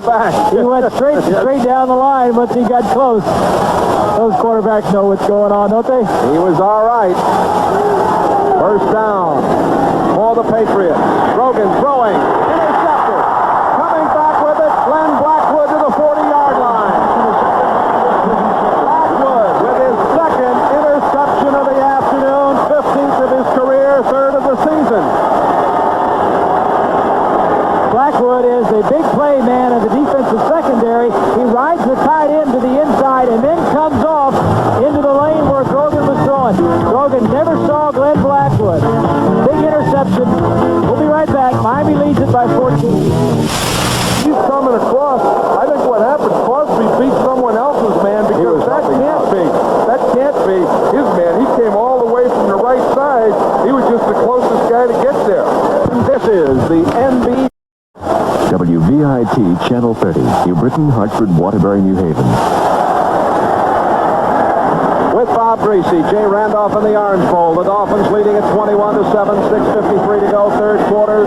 The Dolphins operating with the football after the interception up the sideline for Jensen. Intercepted right back. Roland James, the strong safety, took it in front of Jim Jensen. That's the second time today that we've had that situation, Bob, where they've gone back and forth on interceptions.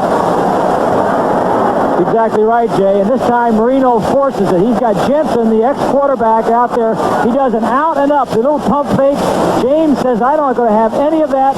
I'm going to play deep. He shouldn't have thrown the football. James gets it, makes the interception, and that's a good situation where the Dolphins and Marino were trying to force something to Jim Jensen. Jensen's done a lot in the last 2 weeks, but that time he should have gone somewhere else.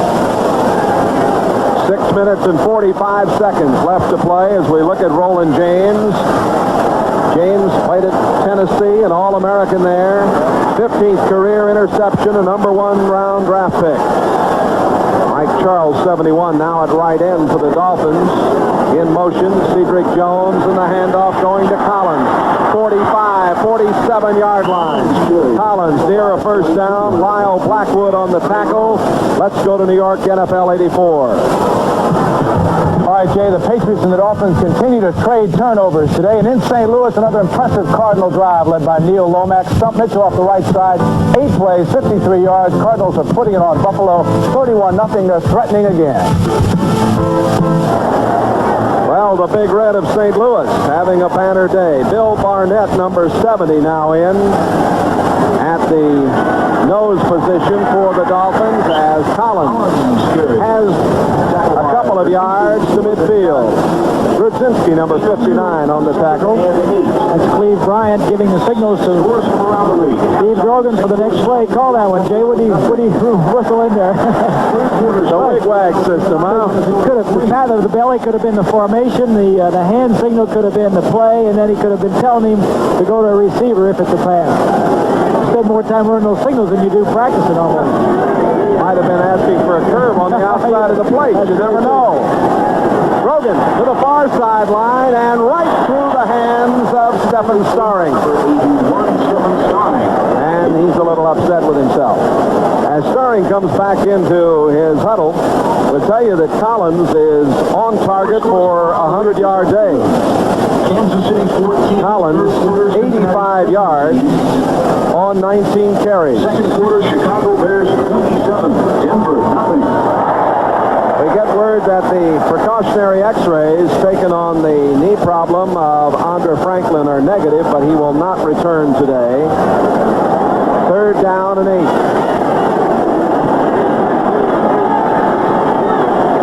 Greg Hawthorne out of the game, or let's see, the throw now intended for Dawson. Hawthorne was in the game and he was set right, but the pass goes incomplete. Gary Hogaboom has thrown a 2-yard pass to Cosby, but Dallas is in trouble, 28-7, third quarter. Detroit and Atlanta tied 17-all. Bartkowski, a 45-yard pass to Billy Johnson, and Cincinnati leads Kansas City 17-14. Jim Breach has kicked a 48-yard field goal. Punting time for the Patriots and Luke Prestridge. Mark Clayton downfield to receive. Last touchdown catch by Clayton was a real dandy. This is a high short kick. Fair catch called for over at the 16-yard line by Glenn Blackwood, the man on the left wing, a 34-yard punt.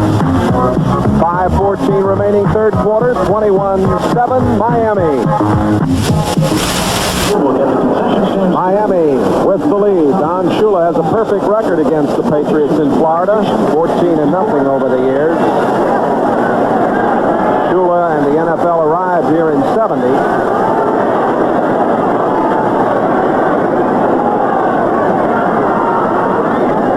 Give right up the middle. Woody Bennett bangs for a couple. Toby Williams, big number 90 at left end, makes the stop. Detroit back in front of Atlanta, 24-17. 4:10 left in the third quarter. Danielson to Leonard Thompson, an 11-yard touchdown pass. Tampa Bay leading New Orleans 13-10. 23-yard field goal for Morton Anderson, and they are just 49 seconds into the third period.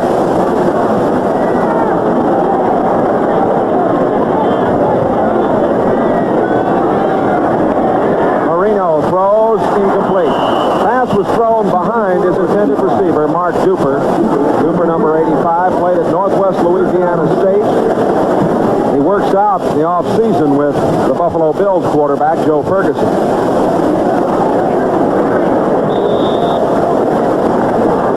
Miami with the lead, 21-7, 4.5 to go in the third quarter. Patriots going into a prevent defense here on third down and 6.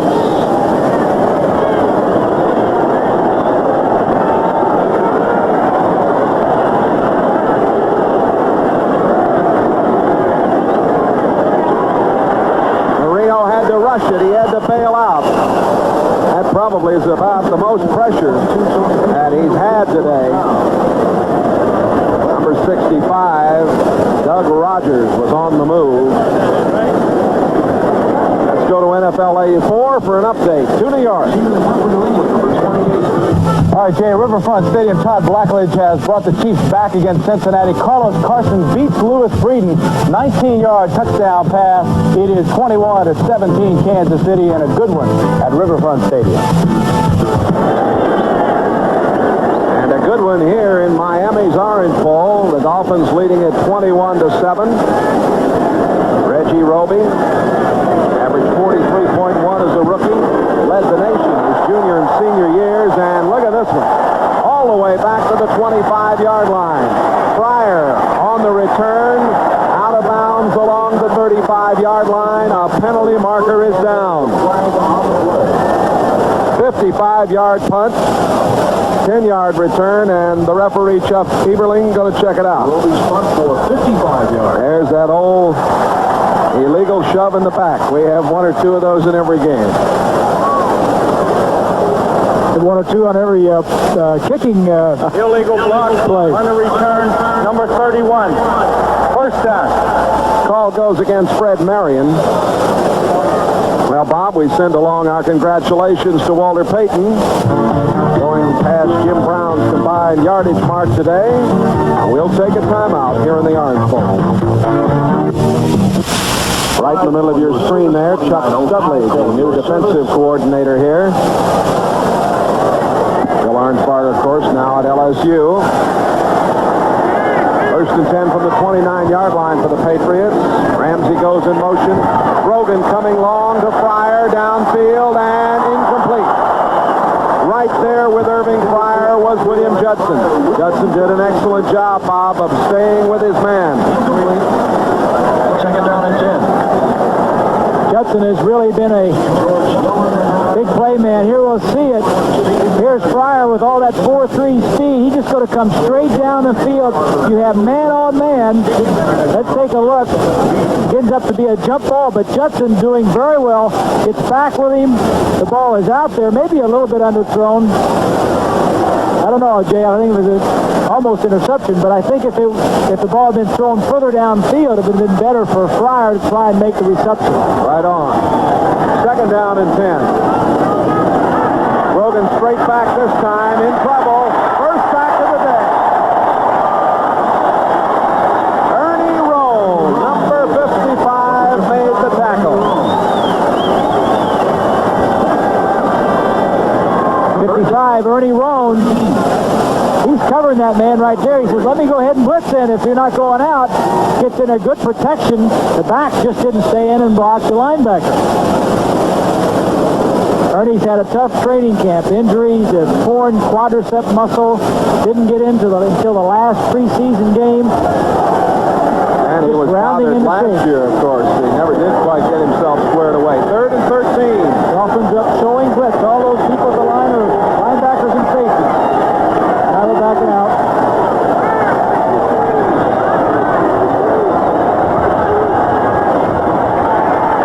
Logan under pressure, throwing, and he couldn't get it out there to Lynn Dawson, the tight end. Now what that does, Grogan has to decide whether it's going to be a safety blitz or not. So he's checking off or he's not checking off, and everybody has to be on the same page with him on that offense. The receivers see it, and they say, is he checking or not? The Dolphins up there showing it, and then they back out of it. Just another thing that the Chuck Studley in the orange shirt, A.J. Dewey right behind him, who hasn't played yet this year. The defense just showing Grogan and his young receivers another look. Dewey on the injured reserve, the 4-week list. I hope to get him back soon.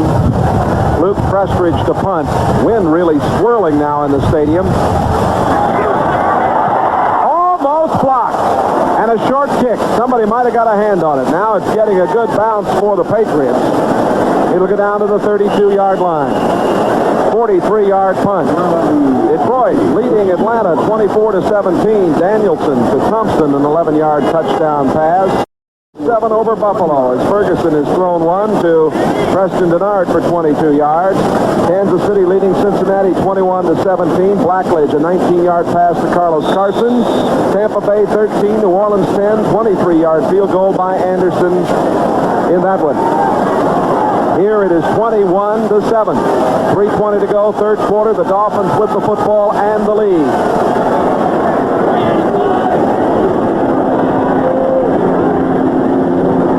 Marino calling on Woody Bennett. Bennett getting to the outside and cracking up near the 40-yard line. Raymond Claiborne, 26, and Rick Sanford, 25, making the stop. Bennett showing some pretty good speed to the outside, Bob. One of the things the Dolphins have been doing is rotating their offensive backs. First it was Andre Franklin. He got hurt, is out. Tony Nathan has been in, and now Woody Bennett. They're keeping fresh backs in the ballgame. It is hot and humid on that field right now. Cooper comes wide to the right. Clayton goes to the top of the screen. 2nd and 4, Dolphins 39-yard line. First down. Ronnie Lippett, 42, making the stop. Better than 60,000, 65,000 watching here today. today. Bob, we were talking about why they played that game in Tampa back when you remember that they weren't drawing enough people here. They decided to go over there and see what they could do. That's back when they weren't drawing a lot of people. Of course, the Dolphins weren't winning many ball games at that point either. And they thought they could do better in Tampa, and they did. Of course, they lost the ball game to the Patriots, but they drew a few more fans at that point. 1st and 10 for the Dolphins of Don Shula near the 45. Bennett down and back up. Got a couple. Doug Rogers, 65, making the play. Bob, there's, of course, some plans in the works for a new stadium down here for the Dolphins to play in.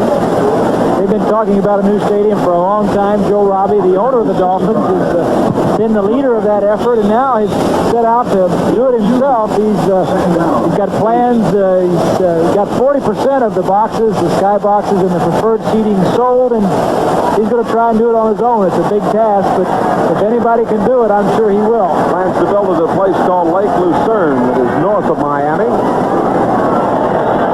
Play action, throw to the far sideline. The ball is dropped over there by Mark Duper. Tom Blackman had the coverage. Duper caught the last pass that Bob Greasy threw in the National Football League. Were you aware of that? No, I wasn't. That's something new because I was retired before he even came in. Where'd you get that? I got that out of the book. That's not right. Not right, huh? Daryl Harris. Well, I think it was. You sure now? Maybe I was hanging around a little bit more than I thought I was. Maybe you threw it to him in practice one day. I don't know, but that's what the book said. That might be it. Marino's 11 of 19 for 185 yards. 3rd down and 8 from the Dolphin 47. A minute to play. 3rd quarter. Out of the shotgun, Marino steps up. Going long. And let's see. I think it might be offensive pass interference. It might go against Duper. It appeared that he shoved off. He was in a battle with Ray Claiborne. From the way Duper's walking, it looks like it might be on him. Offensive pass interference. You can kind of tell the way it was at the top of your screen. Duper just releases to the outside. It's going to go straight down the field. Marino throws it up. Good coverage on the play. Good little push right at the very end. Frustration foul right there, huh? And he shoved him away. Supu coming up. They'll get the call. Offensive pass interference, number 85, will be declined. 4th down. 4th down coming up. Reggie Roby, very impressive second-year punter. Averaging over 50 yards today. Pryor back to receive.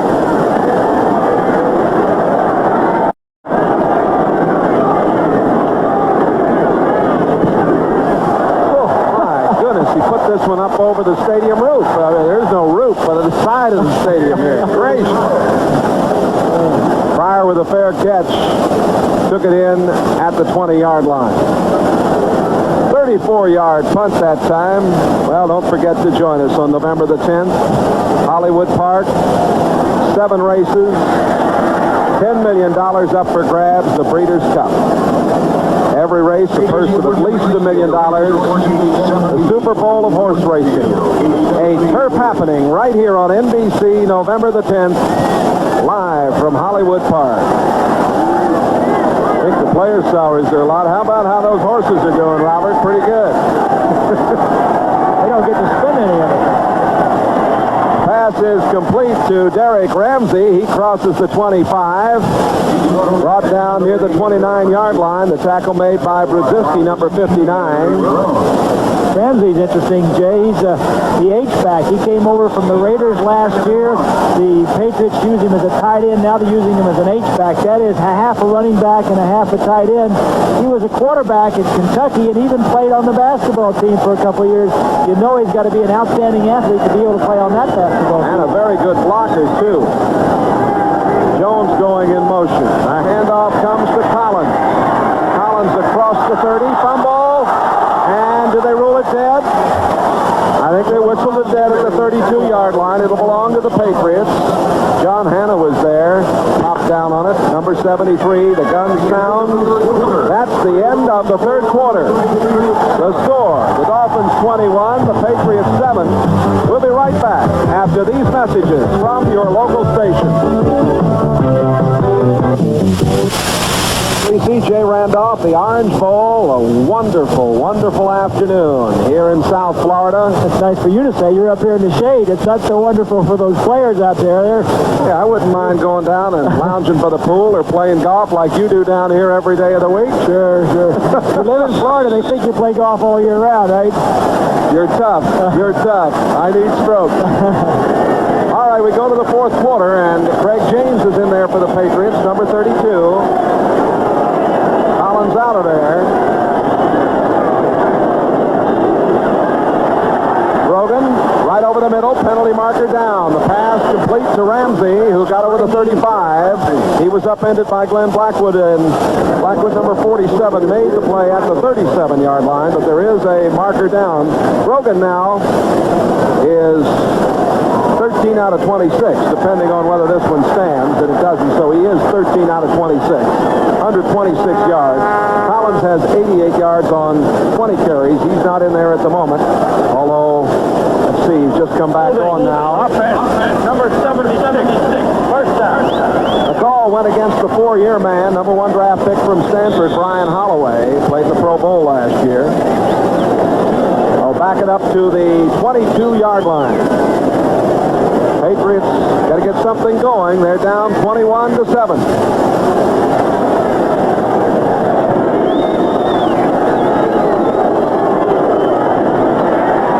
Brogan under the rush. Gets it out to Collins. Blockers in front of him, but a great job by number 71, Mike Charles. Charles, the number 2 draft pick out of Syracuse a year ago, is still growing. He was the youngest player in the National Football League last year. He's just 21 years old, and he did an excellent job. Boy, he moves well for 290. 290, that's on Thursday when they weigh him in. He probably weighs about, at the start of the day, he probably weighed about 305, and that's no joke because Shula has never given anybody a weight that high, but he says Charles can handle it. He moves very well. This year his weight is up around 298. Ty Morris now at center for the Patriots, number 75. Brogan spins out, goes down at the 12. Doug Betters, number 75, and the noseman, Bill Barnett, number 70, getting to the Patriot quarterback. From the right side, number 75, Betters. They're doing a little game. They're crossing. Here comes Betters right up the middle.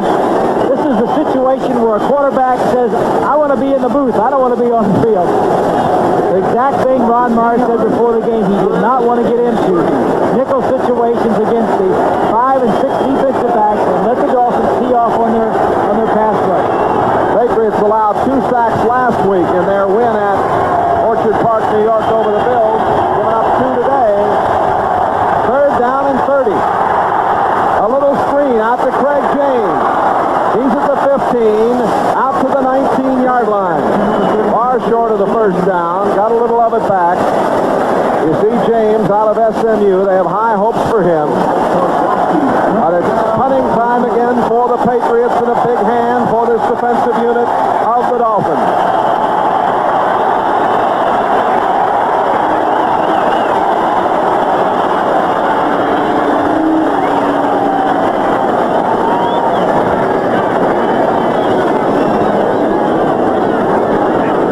Prestridge in the Pro Bowl 2 years ago. Came from Denver, played at Baylor. Clayton is back. And it's taken at the 40-yard line by the wingman, Kozlowski over there, a 40-yard punt. 12:50 to play in this game. 21-7 Miami. Loose, stay loose, and get well. First down. Ball at the 40-yard line. Marino calls on Woody Bennett. Leading by 14. They're going to eat up a little clock. Steve Nelson, number 57, on the tackle. Today's game is brought to you by Mazda, who invites you to experience the Mazda 626. By Radio Shack, the computer expert. And by Uniroyal. You may never need a tire this good.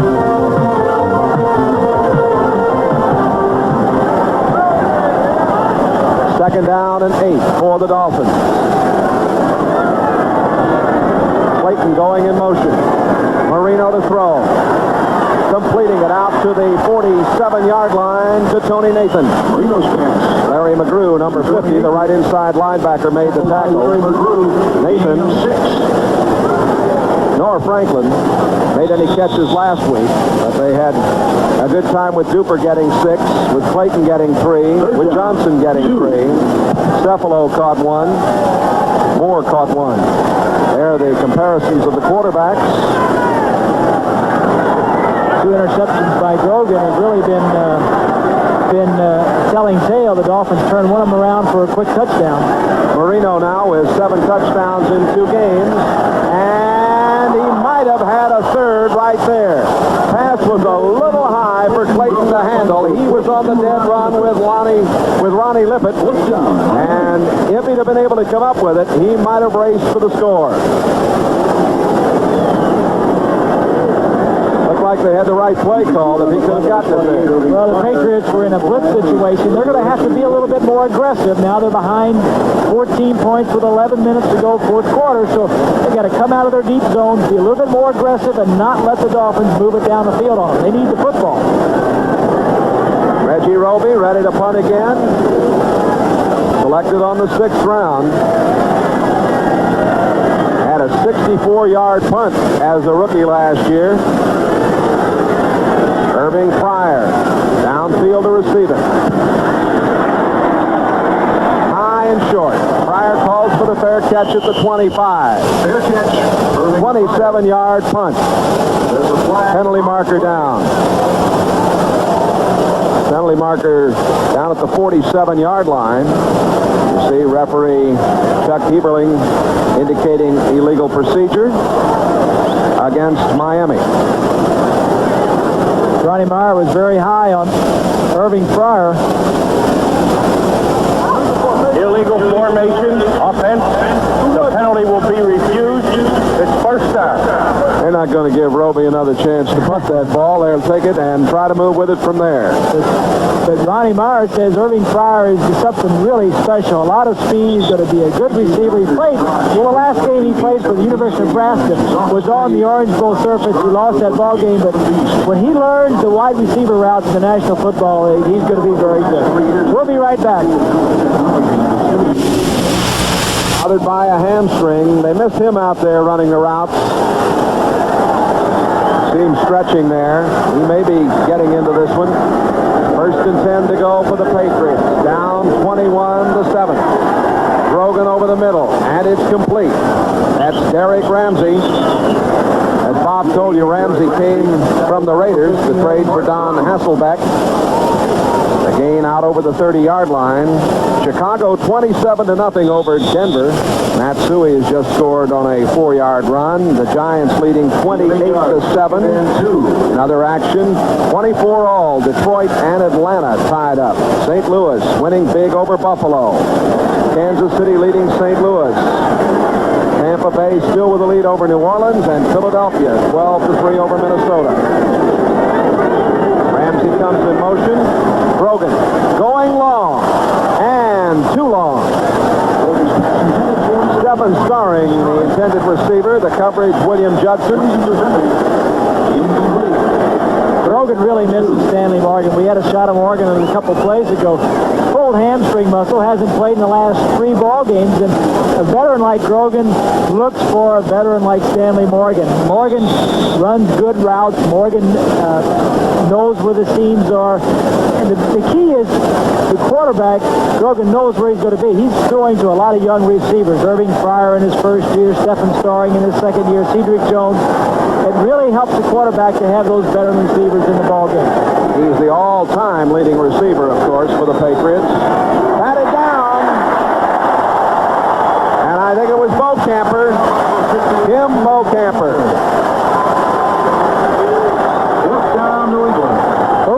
has some aspirations of being a professional wrestler at times, Jay.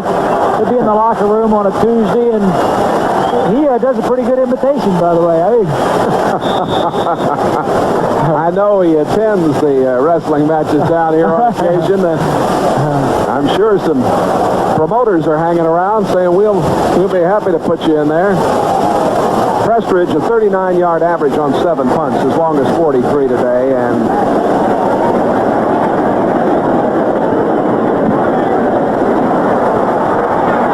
Mark Clayton at the 18. Over the 20, 22 to the 23-yard line. Clayton on the return. Craig James made the tackle.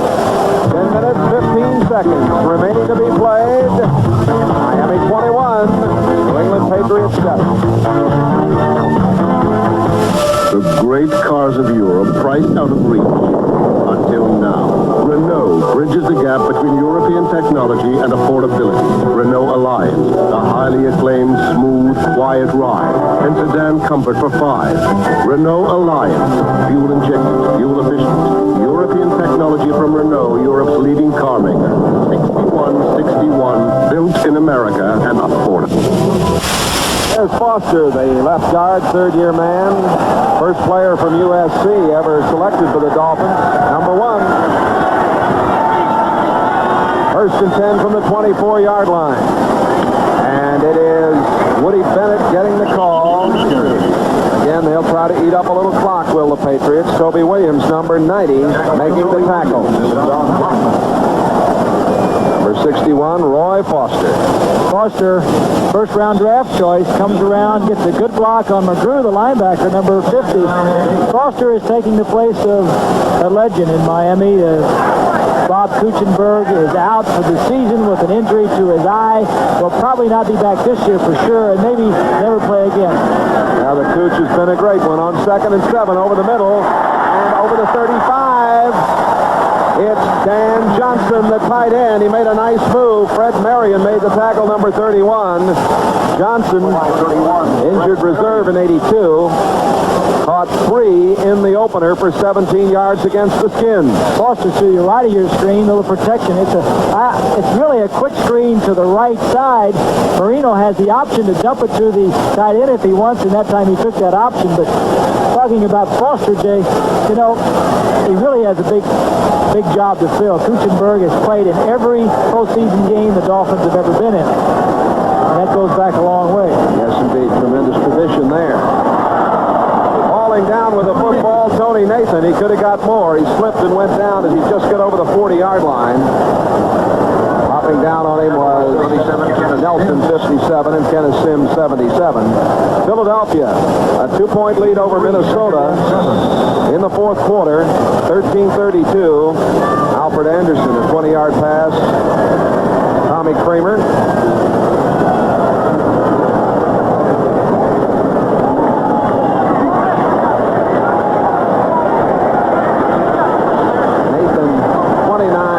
On 9 carries today, 2nd and 7.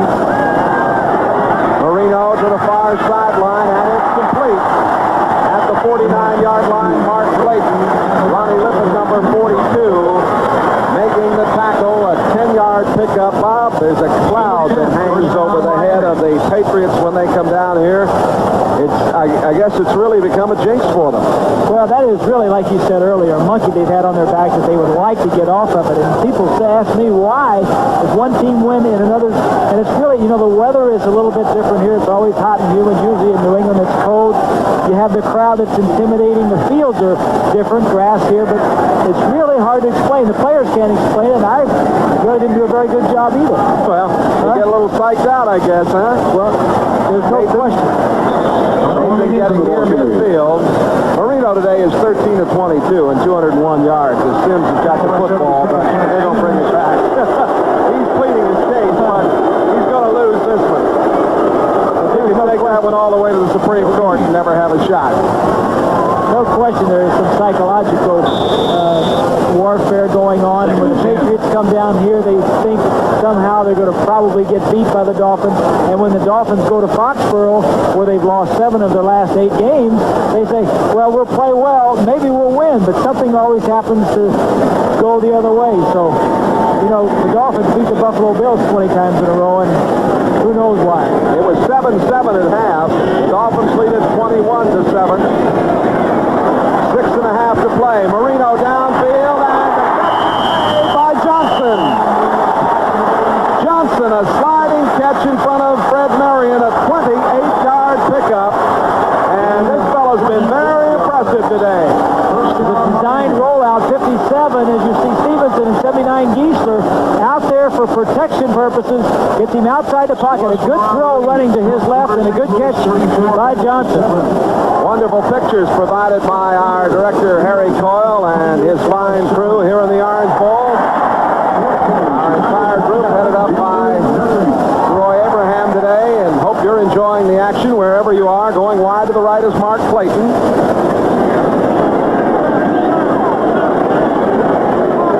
Step to the left side. First down at the 22. Banging straight ahead is Bennett for a 1 or 2 at the most. And a little rough inside there, Robert. Johnson, 3 catches today, 46 yards for the tight end, and get a look at how tough it is down in the trenches here this afternoon. The surge of the offensive line as we see the ball carry Bennett. There is no hole there. There is no vacancy, as they say. Good play by 85 Julius Adams. It isn't a place for any small, weak people in the middle of that defense offensive line. Tampa Bay 13, New Orleans 10. Clock running with 5:50 to play. Second down and 8. Our entire group headed up by Roy Abraham today, and hope you're enjoying the action wherever you are. Going wide to the right is Mark Clayton.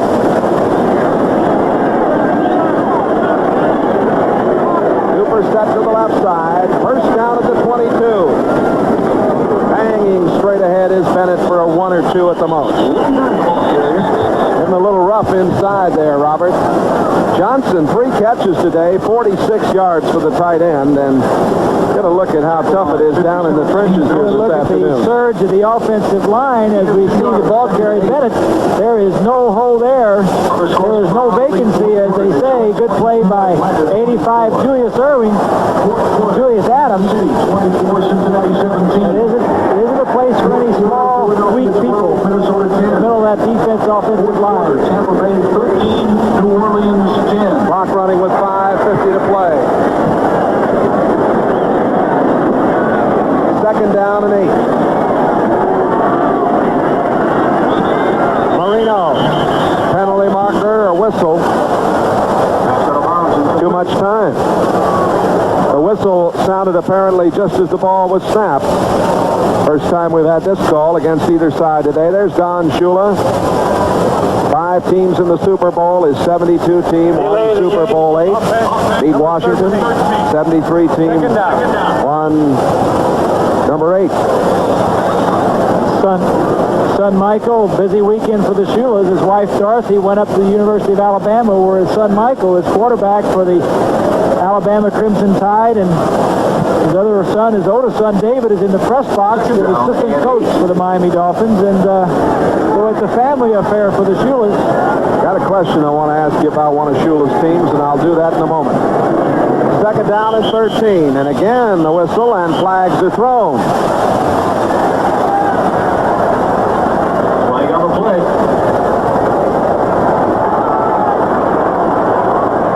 Illegal procedure, the primary indication. Close guard, offense, left guard, second down. The left guard, Roy Foster. On the right of your screen starts, I don't know, that was pretty close. We couldn't tell from that, but Flag comes in there, you see it. Bob, I want to ask you about the 1972 team, 17-0. Was that the best team that ever played in the National Football League? Well, Jay, that's hard to answer. It certainly was a dominating team, and you dominate the competition that year, and whether or not, I can't say whether it was better than the ones in the old days. This pass is complete down to the 25-yard line. Mark Clayton makes the sliding catch.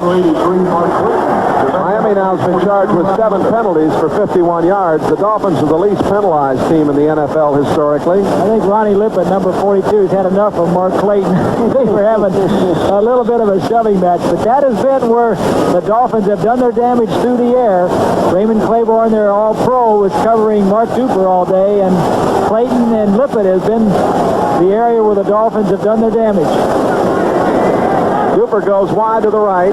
Clayton comes to the left side. There's Dan Marino, played for the Panthers of Pittsburgh. Classic drop-back passer. Oh, he tried a little shovel pass. That'll be an incomplete pass, I believe. That's correct. Tried a little shovel pass up front. That is a forward pass, and it's ruled incomplete. Incomplete forward pass. The old shovel pass. We'll see the snap. Marino here will take it and drift this way. Everybody will go this way, and Nathan right here will slide inside. Expect to get the handoff right here, but as you'll see, it's a missed forward pass. Here it is. Slides this way, tries to shovel it forward. That may be the worst pass Marino threw all day. 43-yard attempt coming up for Von Schaman. He missed a 39-yarder in the first half. Strock holds. Von Schaman kicks it. And it is no good. So Von Schaman has missed 2 this afternoon. Field goal is no good. Let me show you that little mix-up a moment ago here. Low-angle view. A shuffle pass. Batted away there by number 95. The play made, or it was Adams, I believe, that got it away. We'll be back with more in a moment. In his 3rd year at the helm, the New England Patriots.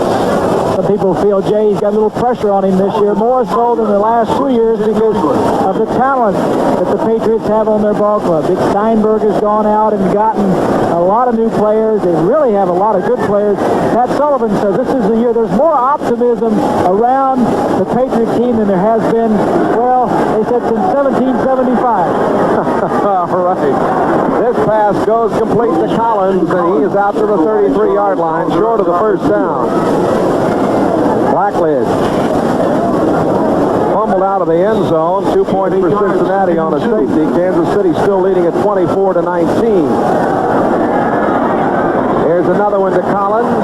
First down out at the 40-yard line. They've decided to try to move the ball. They'll probably give them those short passes, Bob, as the clock runs with 4 minutes and 13 seconds remaining to be played. Penalty marker down. Minnesota's taken the lead over Philadelphia, 17-12. Alfred Anderson scoring from 1 yard out. 11:49 left in the 4th period. Holding. Offense. Number 68. Second down. Darrell Haley, number 2 draft choice in 82. Fine young player. Number 68 out of Utah, called for the infraction.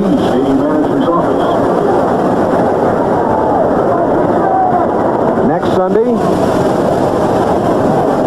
the Patriots will play their home opener at Foxborough against Seattle. And the Dolphins play at Buffalo a week from tomorrow evening. New Orleans has the lead now over Tampa Bay, 17-13, as Grogan has to hurry, and the pass underthrown at the 33-yard line, intended for Lynn Dawson. Grogan couldn't get much on it as he was under a lot of pressure. Baumauer was coming. Baumauer was on him, and that's why Grogan couldn't get much on it. There's the time remaining, 4:07. You know, Jay, when I was playing, this was the worst situation in the world for a quarterback. You're down by 14 points. The defense knows you're going to have to throw, and They've got nickel backs in there. They got 5, 6 defensive backs, and the rush is going to be coming at you. The only thing you can do is mix it up. Throw some quick passing, maybe sprint out, get outside the pocket, and then try to hit something long. But you got to mix it up. Grogan running and throwing and completing. Got the first down. Cedric Jones, number 83, gets to the 41-yard line. Got an end zone view of this. They'd only converted on 4 of 15 third down situations. This is a big play for them. 18-yard pickup. He'll complete this. He'll step up in the pocket. He sees a big opening there in the middle. Good feet by Grogan. Back into the pocket. Back live and incomplete at the 47-yard line. Pass for Tony Collins. McNeil had the coverage. We have 3:36 left to go in this game.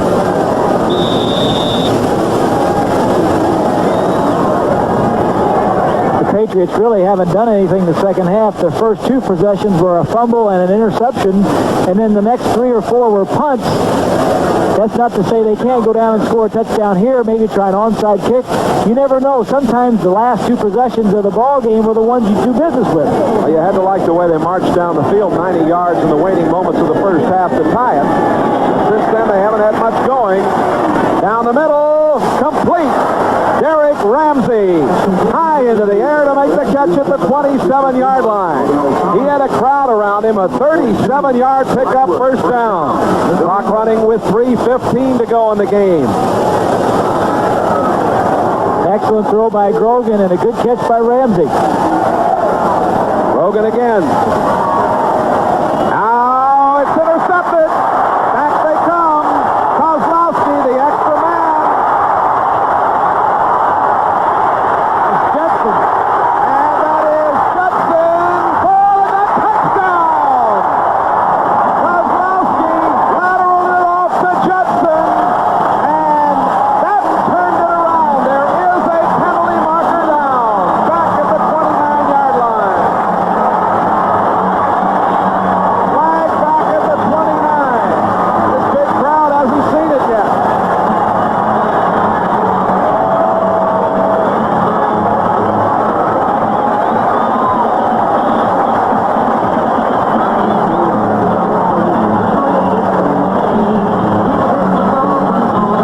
They may be talking, Jay, whether or not it was a forward or backward lateral. I think it's going to stand. Let's listen. Chuck Eberling. We have tipping number 68 offense. It'll be declined. It's a touchdown. We'll show it to you again. He was trying to go to Ramsey. Just a miscommunication between the quarterback. As you see Ramsey going to the inside. Kozlowski picks it off. He looks like a quarter. Look at this. He's looking for the option. Like a quarterback on the option play. Pitches it out to Judson. Judson can run with the football. Obviously, as you can see, almost gets it knocked out by holding it up in the air a little too soon. Kozlowski's 7th career interception. The nickelback from Colorado getting it to Judson for the score. Point after. Uwe von Schaman. And that just closes the door. The Patriots were driving, but now the big turnaround, and the Dolphins 28-7. This is a very poor throw. It's hard to tell whether it's Grogan's fault or Ramsey reads the wrong defense and goes the wrong way. Whatever Kozlowski says, I'll take it.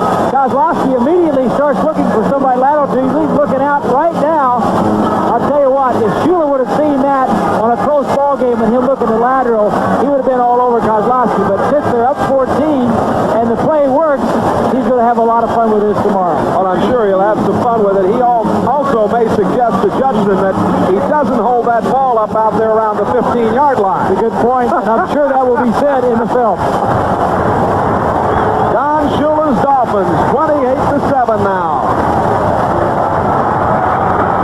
Shula's done a great job with the talent he has. He's done a great job with Marino and a great job also with Judson, putting him in last year when McNeil was hurt with the ruptured Achilles.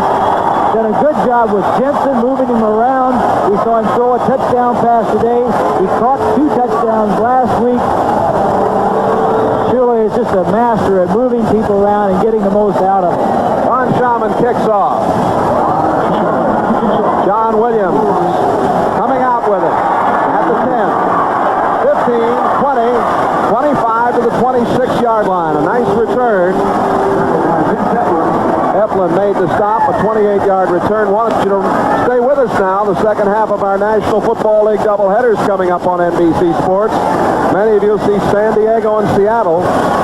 Cleveland playing the Rams, Indianapolis and Houston. So stick with us. That's coming up next right here on NBC Sports. The attendance this afternoon here in the Orange Bowl, 66,083 sitting in.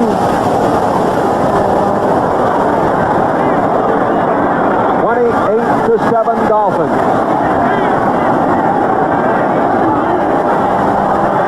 Over the middle, the pass is complete to Ramsey. And Ramsey's hit along the 31-yard line. The tackle made by Bowser, number 56.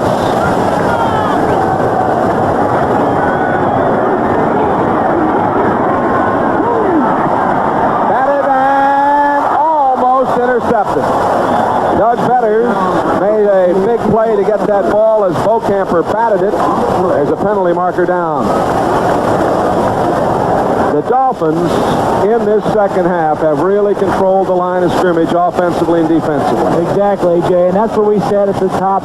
The Patriots really need to control the line of scrimmage. I think they're a little bit out of their element in this type of situation, having to throw the ball and no running game.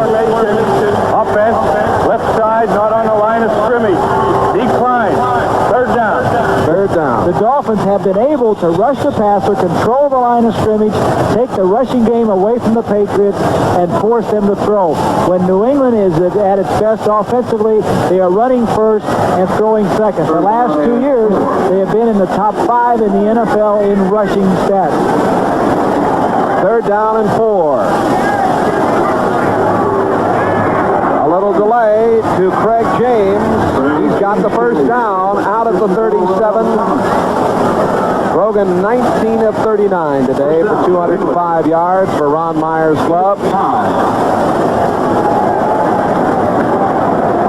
2-minute warning here. Now, here comes another one of those fantastic finishes. Alcoa presents Fantastic Finishes, 1983. Denver trails Baltimore 19-0 as Dan Reeves calls for the impossible. And rookie quarterback John Elway responds. Following earlier TD strike, his fourth down pass in the closing seconds is also complete. The amazing Broncos make up a 3-touchdown deficit in the fourth quarter to beat the Colts. And Gerald Wilhite literally flips up. 7. Mr. Tracy, a pleasure working with you today. I think you set this game up right at the top, and we're right on today. Nice being back with you. Thank you, Jay. Tampa Bay now down 17-13, and that is the final. That's our final score in that one.